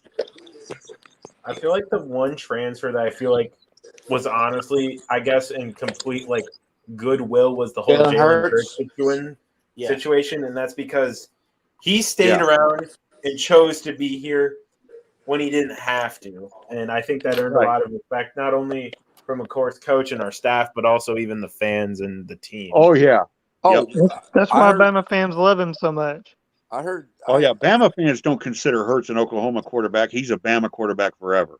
I heard Jalen Hurts say that he sat down with Nick Saban, and Nick Saban helped him choose which team to go to. Jalen That's Hurts probably said that. true. Yeah, I believe that. Maddie and LW, what do you think about? I think Saban is looking at a guy like Jaleel Billingsley, who would be a stud and would be playing every snap at just about every college in America. I mean, he would be the best player on the team at 110 schools. Well, he's not getting the playing time because he won't put in the effort in the classroom and in the practice on the practice field, and Saban just won't put up with that shit. Well, here's what I say. Well, another JW. person who struggles with academics for Bama is Hall. Well, what I was saying, JW, and I've said this all year, and you've seen it with Alabama teams that won the national championship the year before. There's a lot of returning starters and a lot of people who are in the rotation with this team. And sometimes, like Billingsley, what he did last year, it's the want to. There might be some guys on here, they got their natty ring last year, and they're kind of one foot out the door looking for the next level. Their draft stock. And people don't understand that these are just 18 to 22-year-old kids, and that happens. It happened in 2010. I mean, we returned Mark Ingram, Julio Jones, like all kinds of players on the defense. There's no reason that Alabama should have done better than they did in 2010. And I see that. They went 9-3. Well, no, they went 10-3. 10-3, yep. Well, yeah, but the talent was there if they had played up to it to maybe win another natty. And they didn't. They got complacent. And it's the want to. It's right. How about this for want to, LW? How about this? Najee Harris, Devontae Smith, Alex Leatherwood. A lot of those guys that came back to win a ring in 20 already had a ring. Right. And they had the 17 ring, and after they didn't make the playoffs in 19, they could have all gone to the pros, and they all decided we still got business to do here. That's the kind of player I want to see put on the crimson hat. That's what I'm looking for. I'm looking for that kind of guy, that kind of Najee Harris attitude. Imagine if Jerry Judy and Henry Ruggs would have stayed as well. Yeah, I mean, I feel like you see this even on our roster this year. Look at someone like Jamison Williams. Like you can tell the dude is hungrier than like pretty much any other wide receiver in our room. And he's come out of nowhere, by the way. Well, Jamison Williams is good, but your other receivers are not. That's my point. No, Jacob, you cannot tell me that that Mechie is not good. I'm not saying he's not good. I'm just saying he underperformed. He underperformed from what his expectations were. Now, Bryce Young's actually good, like really good this year. Like I knew that he would take this offense over. Let me finish, Jacob. Don't speak. Anyway, so like I knew it was going to be great, but the offense is really now. Is it championship level? Maybe, but not quite. It's better than I thought it would be. I saw a thing earlier that breaks down, I guess, Tua's stats versus Tua's stats in 18 versus Bryce's stats this year. Bryce's stats are pretty much significantly better in every category except he has one more interception. And I don't really blame Young at all. And I think this shows it. It's like, and I think a lot of this comes down to the fact that I feel like we're more dependent on quarterback play now than we have been in any of the past 3 years to actually keep us and win us some games. If I'm gonna pull a hot take, I'm gonna say Bryce Young's the best quarterback Bama's ever had. No. Well, he's still got plenty of time. I wouldn't say yes to that right now. Well, I think he's going to be the best quarterback Bama's ever had. LW ever had? I think history or in Saban's time. Well, I'm saying I think Bryce Young's gonna be. Yeah, well, I guess you could say history, but I think Bryce Young's going to be the best quarterback Bama's pretty much ever had. Well, probably it might be in the long run. I mean, in the long run, he might be, but you can't go. I mean, Mac Jones had a pretty awesome season last year. I've heard Bama fans say that Mac Jones is better than Cam Newton. So he's at least better than Tua. I don't know about Cam Newton, but I think Patriots fans would say that. and I know there's a bunch of Bama fans in the room, but no, Mac Jones is not better than Cam Newton.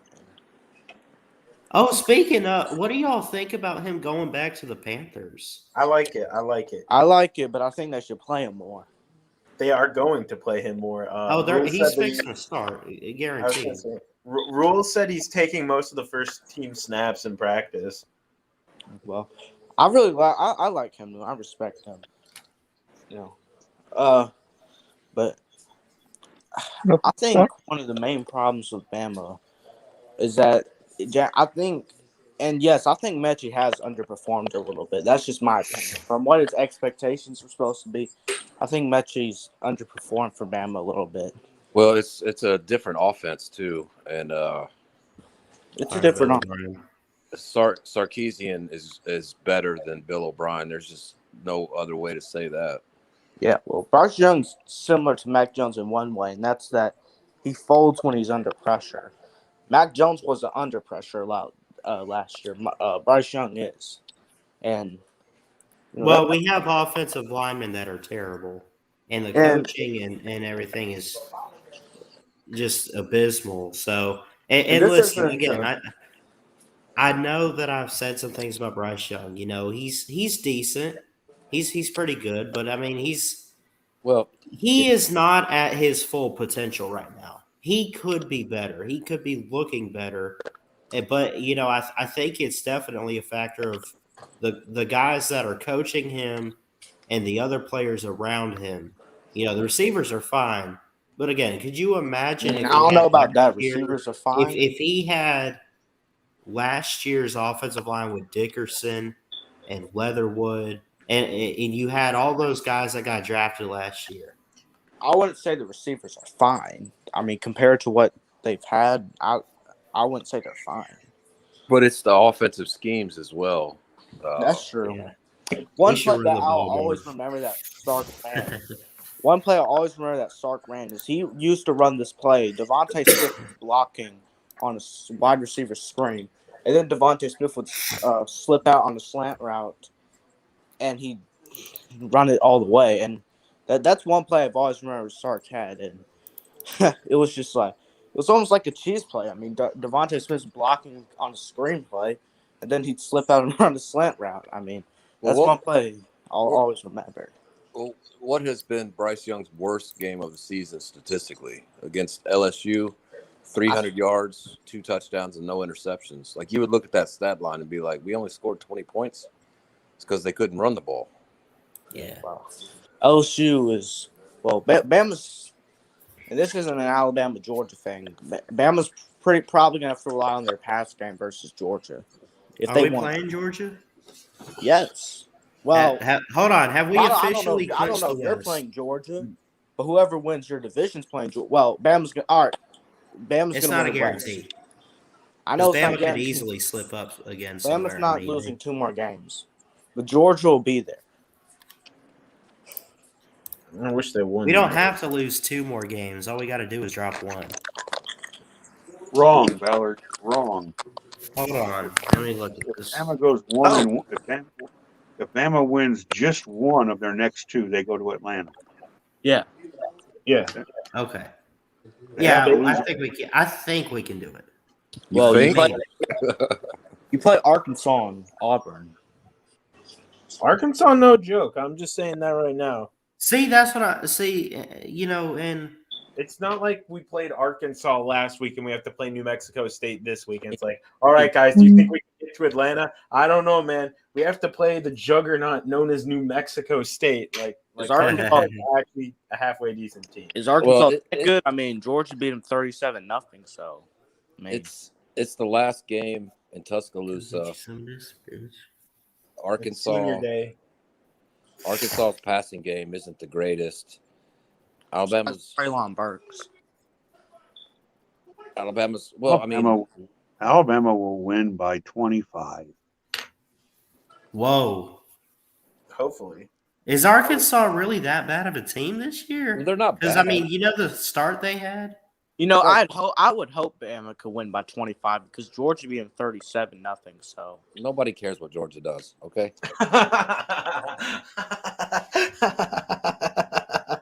A lot of people do care what Georgia does. Hey, Jake, what about that poverty offense in Georgia? What? See, I'm gonna be like Georgia fans now. What about that poverty offense in Georgia only scoring 41 against Tennessee? Alabama scored 52. Well, hashtag poverty. See how well Georgia ran the ball? I mean, Georgia can run the ball just like against Tennessee on Alabama. I mean, you see what Florida did to y'all in the run game? So Georgia's going to run it on Bama.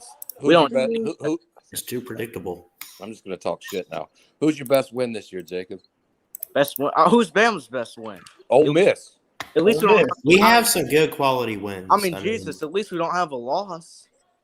To a 3-loss team, really? Yeah, 3 points. I'll give you that, but still, answer the question. Who's Georgia's best win? Kentucky or is it Auburn? I'd say Auburn's a better team. Auburn's honestly, I think Auburn's better than their record shows. In a way, I guess. Which of course, what Georgia.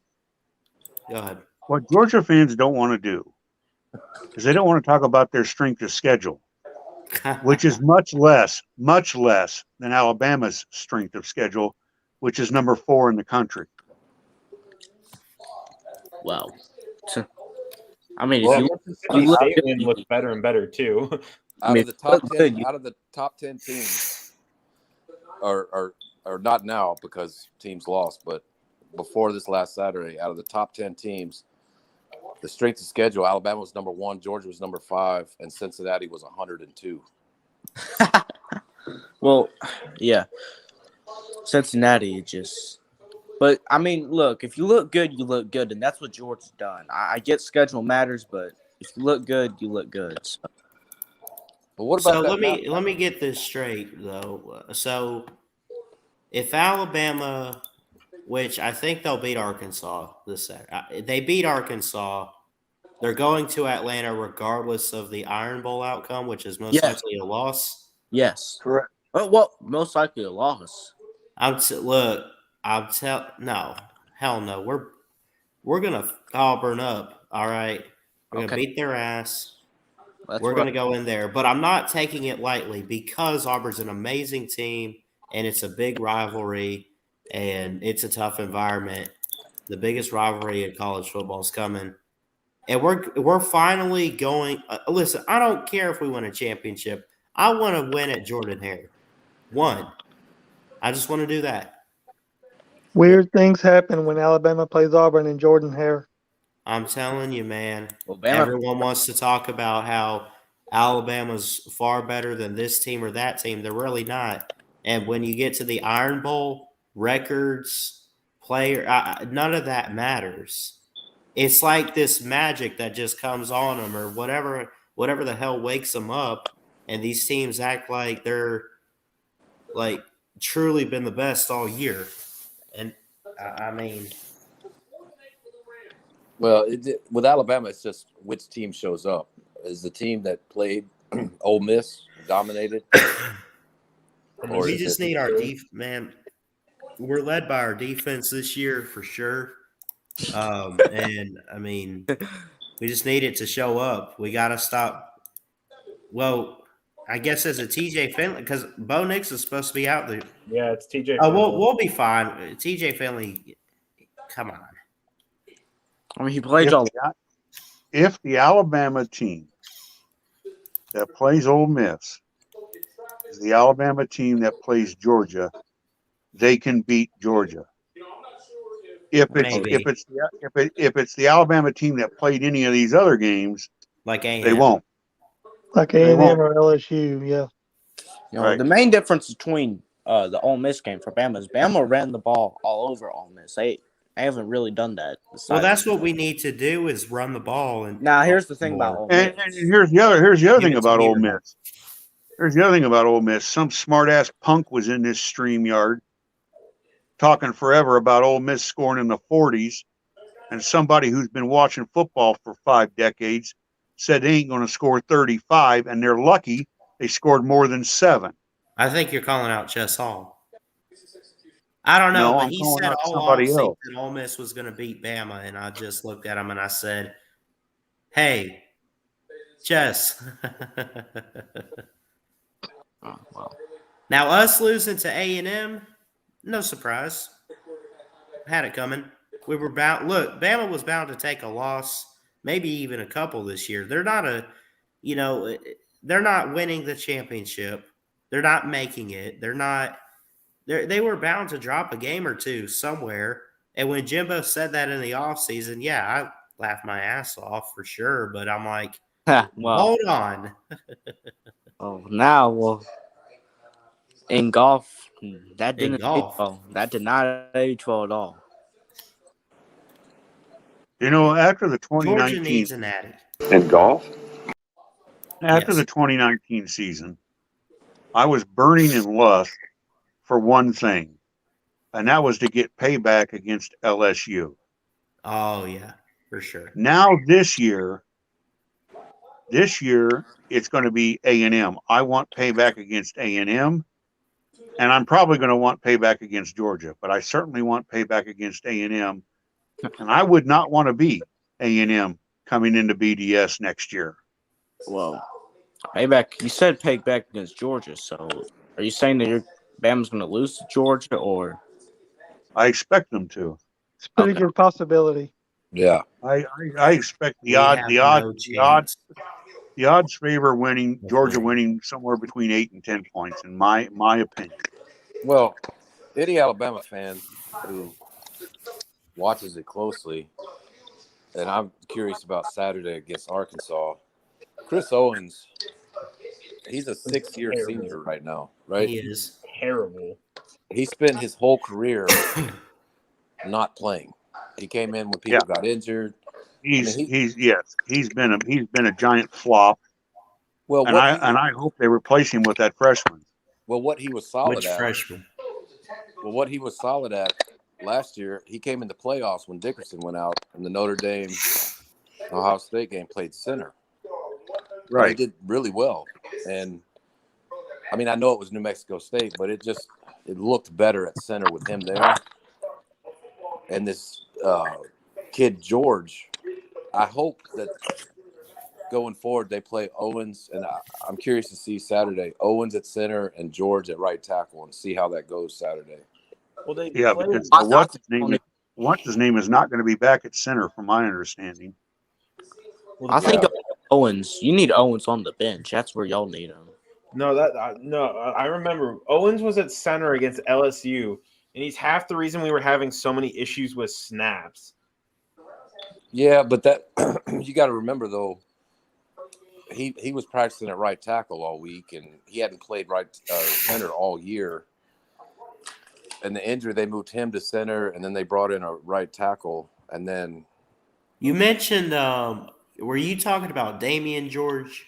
Yeah, there you go. There's another Houston kid.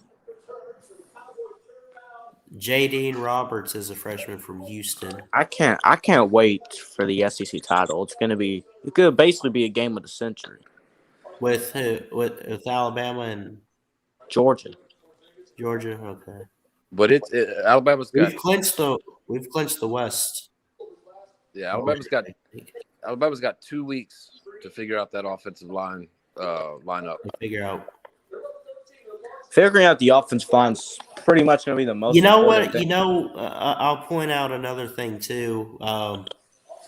I will say this: I love the defensive line. I think the pass rush has been amazing, but I would say one of the things that kind of threw me off a little against LSU, and we got to fix going forward and get it in gear if we play Georgia.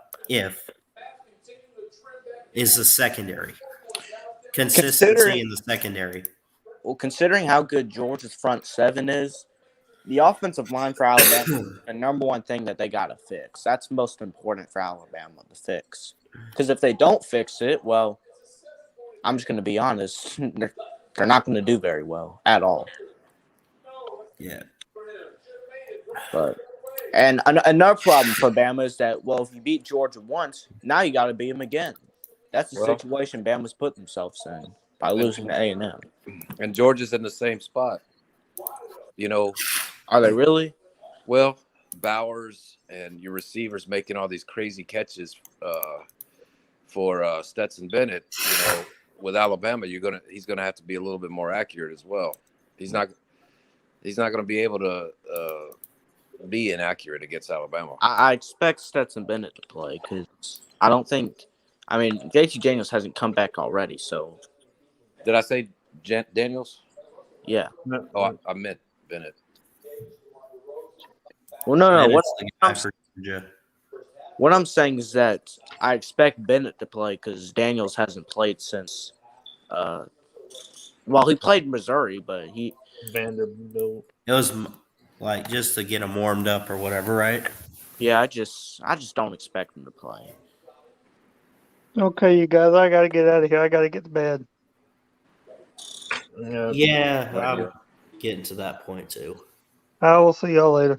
See you, Neo. Roll Tide. Okay, man. Neil. Well, we'll see you, Neil. But what I'm not in the belief in is I'm not in the belief of people saying that Georgia can't beat Bama with Stetson Bennett. That's false. We can beat Bama with Stetson Bennett. For sure, especially with our run game, and even Stetson Bennett has improved since last year. Receivers are better. Defense is a lot better. Well, you also why Bama fans just want to play Georgia and see how it goes. Going into Kirby beats Nick Saban with the SEC championship on the line, playoffs on the line. It's not going to be like week 5 playing A&M. I'll say this: if Kirby upsets and beats Nick Saban, the biggest win of his career, the world will stand still because it's like, whoa, Kirby actually beat Nick Saban. All the 3 other times, and he ain't done it, and he can't do it, and there's no chance. And then he finally does it, and he pulls it off. Props to him. But the world's going to stand still because I won't be able to get over this. I'll admit it.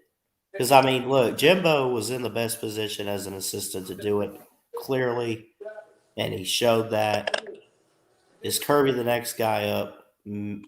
I'd say so, but yeah. Well, I mean, Georgia, I expect them to be favored that game. And Bama's only been the underdogs once in 11 years. Well, today it came out if they were playing Georgia minus 3, right? Yeah, Georgia minus 3.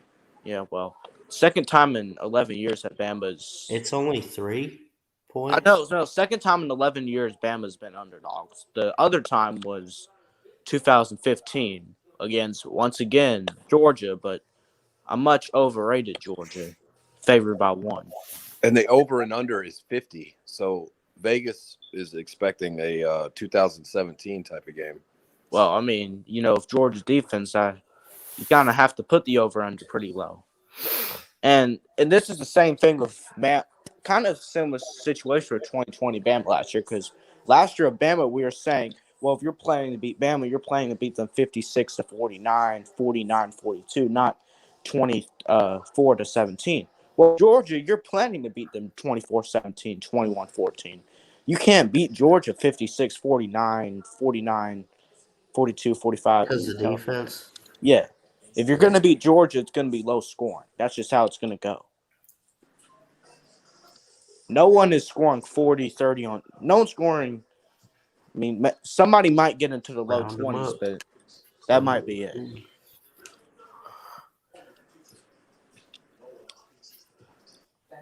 And what we all thought in the offseason is we thought that defense winning championships was over and offense is taking over. There's been a lot more. There is no offense this year. It's all really been defensive led. If you look at the games. Well, there has been offense this year. What? Well, I mean, there has been, but like, at least to start the season. Look at all the other top teams: Bama, Ohio State, Oregon. Let me finish.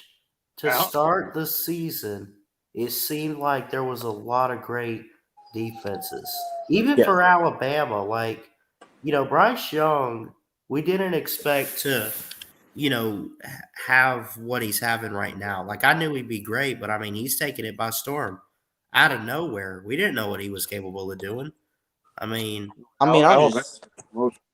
has the most prolific offense in the SEC. Well, you got the receivers carrying him, so I mean, what?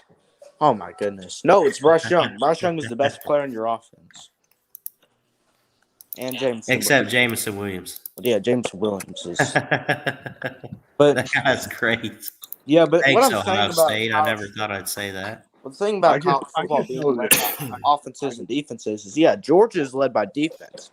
But look at the other teams: Alabama, Ohio State, Oregon, Michigan, Michigan State, Oklahoma. They're all led by offenses. Yeah, Georgia's the only defense. Alabama's defense is better than all those teams you named. What I'm saying is Except for Georgia. Okay, what I'm saying is Alabama's defense. I mean, offense is better than their defense. Dude, That's what I'm saying. I'm saying basically Alabama's offense is better than their defense. If that makes sense. But all those teams are led by their offense. And then Georgia's led by their defense. So. All I know is if Georgia wins in Atlanta and they beat Alabama, and Alabama is not a playoff team, but Georgia is. I don't care who Georgia plays in the semifinals, and if they win, I don't care who plays in the Natty. But I will be completely invested in whoever the opponent is, because if they win in Atlanta, I do not want them to win the Natty. Well, if we win Atlanta, we're probably going to win the Natty, right? Yeah, probably so. But I'm saying I will be rooting like hell. I'm not an SEC homer. I'm not one of those guys that, no, I want the SEC team to win. If you beat us, fuck you. I want you to die. Yeah, Jeff Webb, I'm the same thing. And I know there's a lot of SEC homers in the community and all that. No, I'm not an SEC homer in any ways. I cheer against the SEC, honestly, most of the time. I mean, I don't care. You want to talk about SEC homer? I never pull for Auburn. I never pull for Florida. I don't pull for Bama. I don't pull for Auburn. I don't pull for I don't pull for SEC teams to win the Natty. That's just not.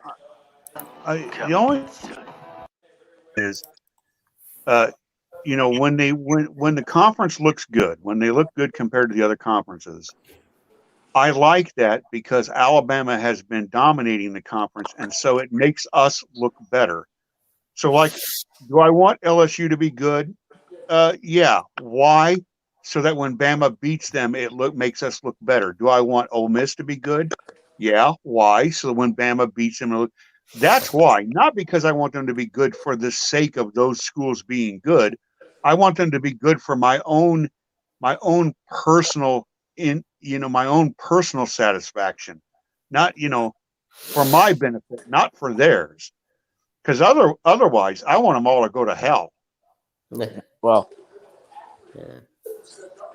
Georgia. Some I Bama want fans. Georgia. I want Georgia and their arrogant bullshit fans who had nothing to fucking cheer about for 40 years and have come out of the woodwork. I want them to get served a big plate of comeuppance. Well, football is about matchups. It doesn't matter who's playing. Wishing your opponent be good is that helps you out, but you also don't want them to become too good, which that's a lot of Bama fans have said that about other teams being too I'll good. tell you, I do think I mentioned, Georgia and Kirby Smart have been working for this one season that they're having this year. Oh my goodness. Hold on, it's one. You get one title. You have one shot this year. You can't blow it. I don't think you will. You guys can have this one, but only so you Georgia fans can shut the hell up and So quit you're saying complaining so you can finally get your national title. Because I'm just Hall. I just want to see one natty. Well, go ahead and get it. Shut up. Because Bama, as Jeff has mentioned time and time again, 22, 23, we're fixing to take a huge rise. We're not a title team this year. We're not capable of it. But just wait. The next few years, the SEC and all of college football better watch the hell out. so you're saying that this is going to be Georgia's only natty. Well, LSU had this kind of season a couple years ago, and what did they do? Here's what I'm saying. So you're not telling me that Georgia's falling off, are you? No. Don't. No, but what I'm telling you is that no matter what happens this season, even a Georgia national championship, 22, 23, 24, 25, the next 4 years, I would put a $20 bill down on the odds that Saban wins 2. I would give Saban greater odds to win 2 than Smart to win 1 in the next 4 years after this one. Next 4 years? Yeah, I disagree, but I think Smart's got a good team, but his team next year is not going to be what Alabama had, and it's not going to be the year after that either. Well, I'm in the belief that the defense will always reload for Georgia under Kirby. I think that's just how good Kirby is at defense. Oh, for sure. But here's my question. Now, is the defense going to be next year? They'll be good next year, but they'll be just like the Alabama offense this year. It's really good, but it's a step back from 2020. That's what I was going to get to, Jeff, because I understand, and I credit Kirby for his recruiting. He's doing great, but it's mostly on the defensive side. What do you have upcoming with recruiting? I know you got like a Gunnar Stockton or whatever, but think about it. Okay, you're going to lose some guys this year. I don't know if Stetson's going to come back, and even if he does, if he's starting out the season full on, I don't know. What do you have offensively that you're going to be able to continue the offense? Like what you have this year is amazing. It's great. Kirby's got it figured out. Stetson is the guy you should have and you're working with. What are you going to have years down the road? Well, here's my opinion to keep up with scoring. I get the defense. Here's my opinion on the defense next year. I think the defense is still going to be a great defense next year. But now, will it be as good as this defense? No. This defense is a once-in-a-generation defense. Yeah. I mean, and we might see it once again, but yeah, the next year's defense is not as good as this year's defense. I think it'll still be great. The part where I think we're going to take a little bit of a step back because Kirby doesn't recruit the other side of the ball as well. I think offense is where we're going to take a step back. I mean, we lose our top 2 starting running backs with Zamir White, James Cook. We lose them. We lose some offensive linemen. They're gone. We don't have them, but we still lose George Pickens. And a couple other receivers. So, and then we lose, and Stetson Bennett's coming back, by the way. There's no way he's going to the NFL or anything. That's not going to happen. He's coming back. And JT Daniels might as well, because he's not playing right now. So, yeah, at least we might get our quarterbacks back. But other than that, the rest of the offense, besides our tight ends, and maybe a couple of receivers and linemen are pretty much gone. And we get Kendall Milton and McIntosh back well. Well, I'll tell you what, you have Malachi Starks, Bear Alexander. You have quite a few guys that have recently committed for next year's class and all that. Oh, yeah, you hear about those two other – we got 2 4-star defensive backs in the past week. And I think we flipped them Here's both. what, Julian Humphrey. We flipped him from Florida, and then we got another guy. Well, I'm going to tell you something. You only flipped him from Florida, and this isn't a knock at Kirby, but it's because Dan Mullins said we recruit in the screw it, I'm going to Georgia. I'm not going down there to the swamp. Yeah, that's the exact reason why. And Florida being bad right now is helping Georgia's recruiting. That's helping. That is helping. I'm just saying. And LSU being bad is helping Bama's recruiting.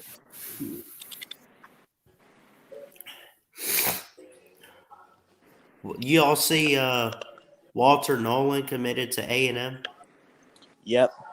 Yeah, he's like the top defensive lineman in the next class. The thing that's going to kill Georgia next year, and this is going to be our weak spot next year, because we get linemen back, we get tight ends back, we get running backs back, we get quarterbacks back in the defense, but we don't get defense back. But the receivers, that is going to hurt next year because we lose Blaylock.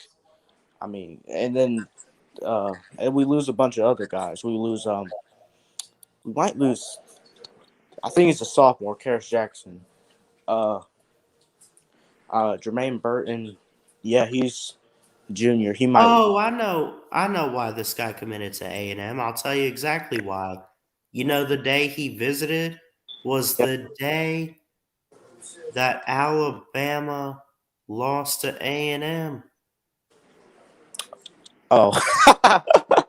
I bet you he was sitting there saying, I'm going to go to one of these schools. Clock hits zeros. They get the game winning. It's like, I'm a winner too. Wee. It doesn't matter if that's true or not. That's funny. That's funny as hell. It doesn't matter if that's true or not. The receivers for Georgia, if the guys are losing, that's going to be our weakness. The running backs, we still get running backs back.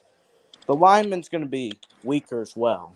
Oh, and then the defense, I think, will still be great. Not as good though. Yeah. You can't tell with a straight face that there's any defense that can replace this defense and say, yeah, this defense is going to be just as good as this defense. No, not a chance. I mean, there's no one can do that. You can't sit there with a straight face. And if any Georgia fan comes in here and tells me that, I'm going to laugh at them, and I'm probably going to argue with them for the next 45 minutes. That's like Alabama fans. That's like if Alabama fans said, we're losing Devontae Smith and Jalen Waddle. We'll be fine. Yeah. No, we won't. Like, if a Georgia fan comes in here and tells me right now that the defense is going to be the same, I'm probably going to argue with them for the next 45 minutes. And it's just going to go on and on. But it's the same thing with LSU fans saying, and LSU was very popular in saying this. They said, yeah, we'll be fine.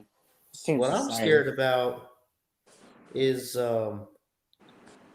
Bama losing Will Reichard soon. Because I think he's a junior. You imagine he's gone from Alabama. Well, soon. Nick Saban gives kickers scholarships now, so he didn't he's given quite a few scholarships to kickers. He used to not do that. Which, if he did do that, he probably could have won. He maybe would have won a Natty in 2013, and he might have won a Natty a couple other years. But I take it that's a shot at the Satan wild card. But Even if Alabama made the Natty in 2013, that Florida State team was stacked. I think that Florida State team would have definitely beat Bama that year.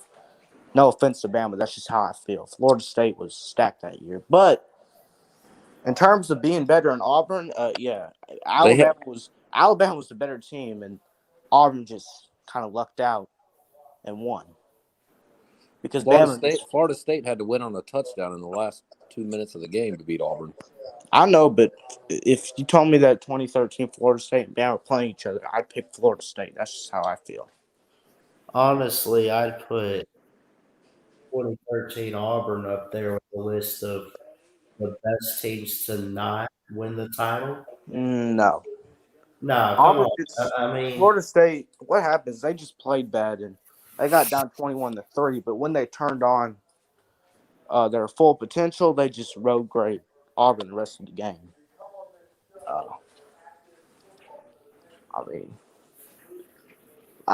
You said Auburn's one of the best teams to not win a Natty? in 2013, I think they were one of those teams that, obviously they had their chance and they had a really good run, but obviously not winning that Natty against Florida State. I mean, I kind of consider them as one of the worst teams to make the Natty. And they competed well, but they kind of got lucky in a way. What?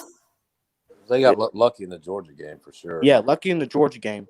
Lucky that Bama missed 4 field goals, because if they would have made one of them, Bama would have won. What was that play where it bounced off? Yeah, Bama missed 4 field goals that game. No, the Georgia Auburn game. Yeah, that was lucky. The fourth and 18. Should have lost that. Should have lost to Bama, and they were kind of lucky to get a 21-3 lead over Florida State, and Florida State just the rest of the game they were just pile driving Auburn. But I give credit to Auburn. They were great. I'm just saying, one of the worst teams to make the Natty, in my opinion. Because I feel like that Bama was a better team. That's just all I'm saying. It's the same thing with what happened in 2011 with Bama and LSU. Bama was the better team. LSU won, though, because Bama missed, 3 field goals? 4. They missed 4 and lost. No, hold on. LSU's defense was pretty legit, too, and I think if Bama makes one of those field goals, they win the game. Bama was they were a much better team than LSU that year. I mean, LSU, and we talk about how Bama's offenses were not that good, but they were at least manageable. They can move the football. LSU cannot. You talking about 2011? Yeah, Bama was a better team that year, but LSU won because Bama missed 4 field goals. Yeah. 5. Bama missed 5 field goals in that game. Oh, 5? I'm sorry, Jeff Webb. I thought it was 4. And JW, I'm sure you remember that pass to the tight end where he got tackled at the goal line and they fumbled it. Yeah. All the stats. Michael Smith. Yeah, all the stats were towards Bama. Bama should have won that game, 21-0, just like they did the Natty. Yeah, well, LSU got lucky, just like Auburn did. On that field in 2011 Natty game. Yeah. There's how many draft picks, JW? On both teams combined, it was something like 25. I think it was something like that. I believe there were, and somebody's gonna look this up and prove me wrong. I think there ended up being 13 in the first 2 rounds. Yeah, on both between teams. the 2 teams. The 2 teams. 13 players of the first 2 rounds on the field in that game. Right. Yeah. Well, that was. But if you ask the nation, if you polled the country, that was a really low watched. I mean, the ratings for that game was really low. Nobody wanted to see that rematch. It was the kind of game most of the people in the country don't like to watch. Right. And yet it was the most satisfying for me. I mean, I completely loved it. Well, the LSU, the reason why is because LSU, their offense is basically 3 yards through a cloud of dust. It wasn't running the football. It was 3 yards into a cloud of dust. Just did nothing. Well, I remember that year everybody was pissed off that Oklahoma State didn't get it instead of Bama. But Okay, yeah, I do feel like Oklahoma State should have gotten it. But They got. I'll admit that they got robbed a little, but they didn't get robbed at all. Their loss, Alabama's loss, was to the number 1 team in the country. Oklahoma State's loss was to a 4-7 Iowa State team. Yeah, that's And true. guess who was there? You? Yep. And when Jeff Woody scored the touchdown in overtime, he ran straight at me. I don't have a problem with you saying Bama should have made the Natty that year, but I also don't have a problem with anyone saying Oklahoma State should have made it. I think it can go either way, but Bama. I've been in the head coach's office at Iowa State University for football 2 times in all the years I've covered them. I've been invited into the coach's office 2 times, and the first time was by Paul Rhodes. Now, they had beaten Oklahoma State, number 2 in the country, undefeated, on Thursday night. On Tuesday, when I showed up on campus, Rhodes had an invitation for me to come to his office. I knocked on the door, and the secretary let me in, and the place was filled with flowers and cards. And he said, Mr. Webster, he says, I'm the most popular man in Alabama. Look at this. He says, yeah, I'm having a van come from Mary Greeley. Mary Greeley is a children's hospital in Ames.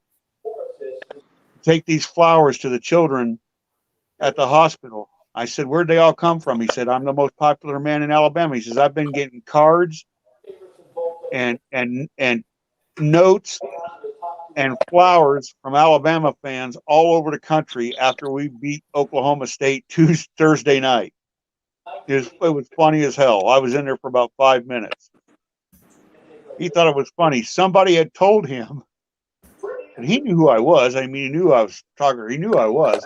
He just didn't know that I was a Bama alum. And when he found that out, he said, I got to have this guy come up and see this. Yeah. It was just amazing, that they were, that was the reaction. Bama fans were so happy that I won that game. Well, there was 2 things that on the same night. Actually, Oregon lost in an upset too. So when they lost, who did they lose to? I can't remember. Well, they lost to Stanford one time, but it might have been. But Stanford, I mean, I was, or maybe it I was Oregon, 5 yards. I was 5 yards behind the end zone, and for about 3 minutes, I just stood right next to the goalpost, hovering, with my arms folded around all my camera gear, trying not to get stampeded. I knew that when they swarmed the field that they wouldn't try to take the goalpost down because the goalposts are collapsible there, and the students knew that. They knew they couldn't take the goalpost down. So I knew if I just stood right there and didn't move, I'd be okay. And the stampede charged out onto the field, and then when I saw my chance, I went and ducked into the southwest tunnel. Yeah. Man, I am not getting run over. Well, hey, Ballard, I'm holding $10,000 worth of lenses. I am not getting run over. Yeah. Yeah. Well. Tell you what. I'll drop the link for Colby if y'all want to just hang out, but I'm gonna end it on YouTube and I guess kind of relax, get some rest for school tomorrow. Yeah. Oh, it's Colby. Yeah. Get in here, yeah, Colby. If you want to hop in, buddy, you can and just hang out with us or whatever. But I'm gonna at least end it on YouTube. But y'all hit that thumbs up, subscribe. We love you guys. And as always, from us Bama folks, roll Tide. Get in here, Colby, before Ballard leaves. You got a minute. I'll stick around. Well.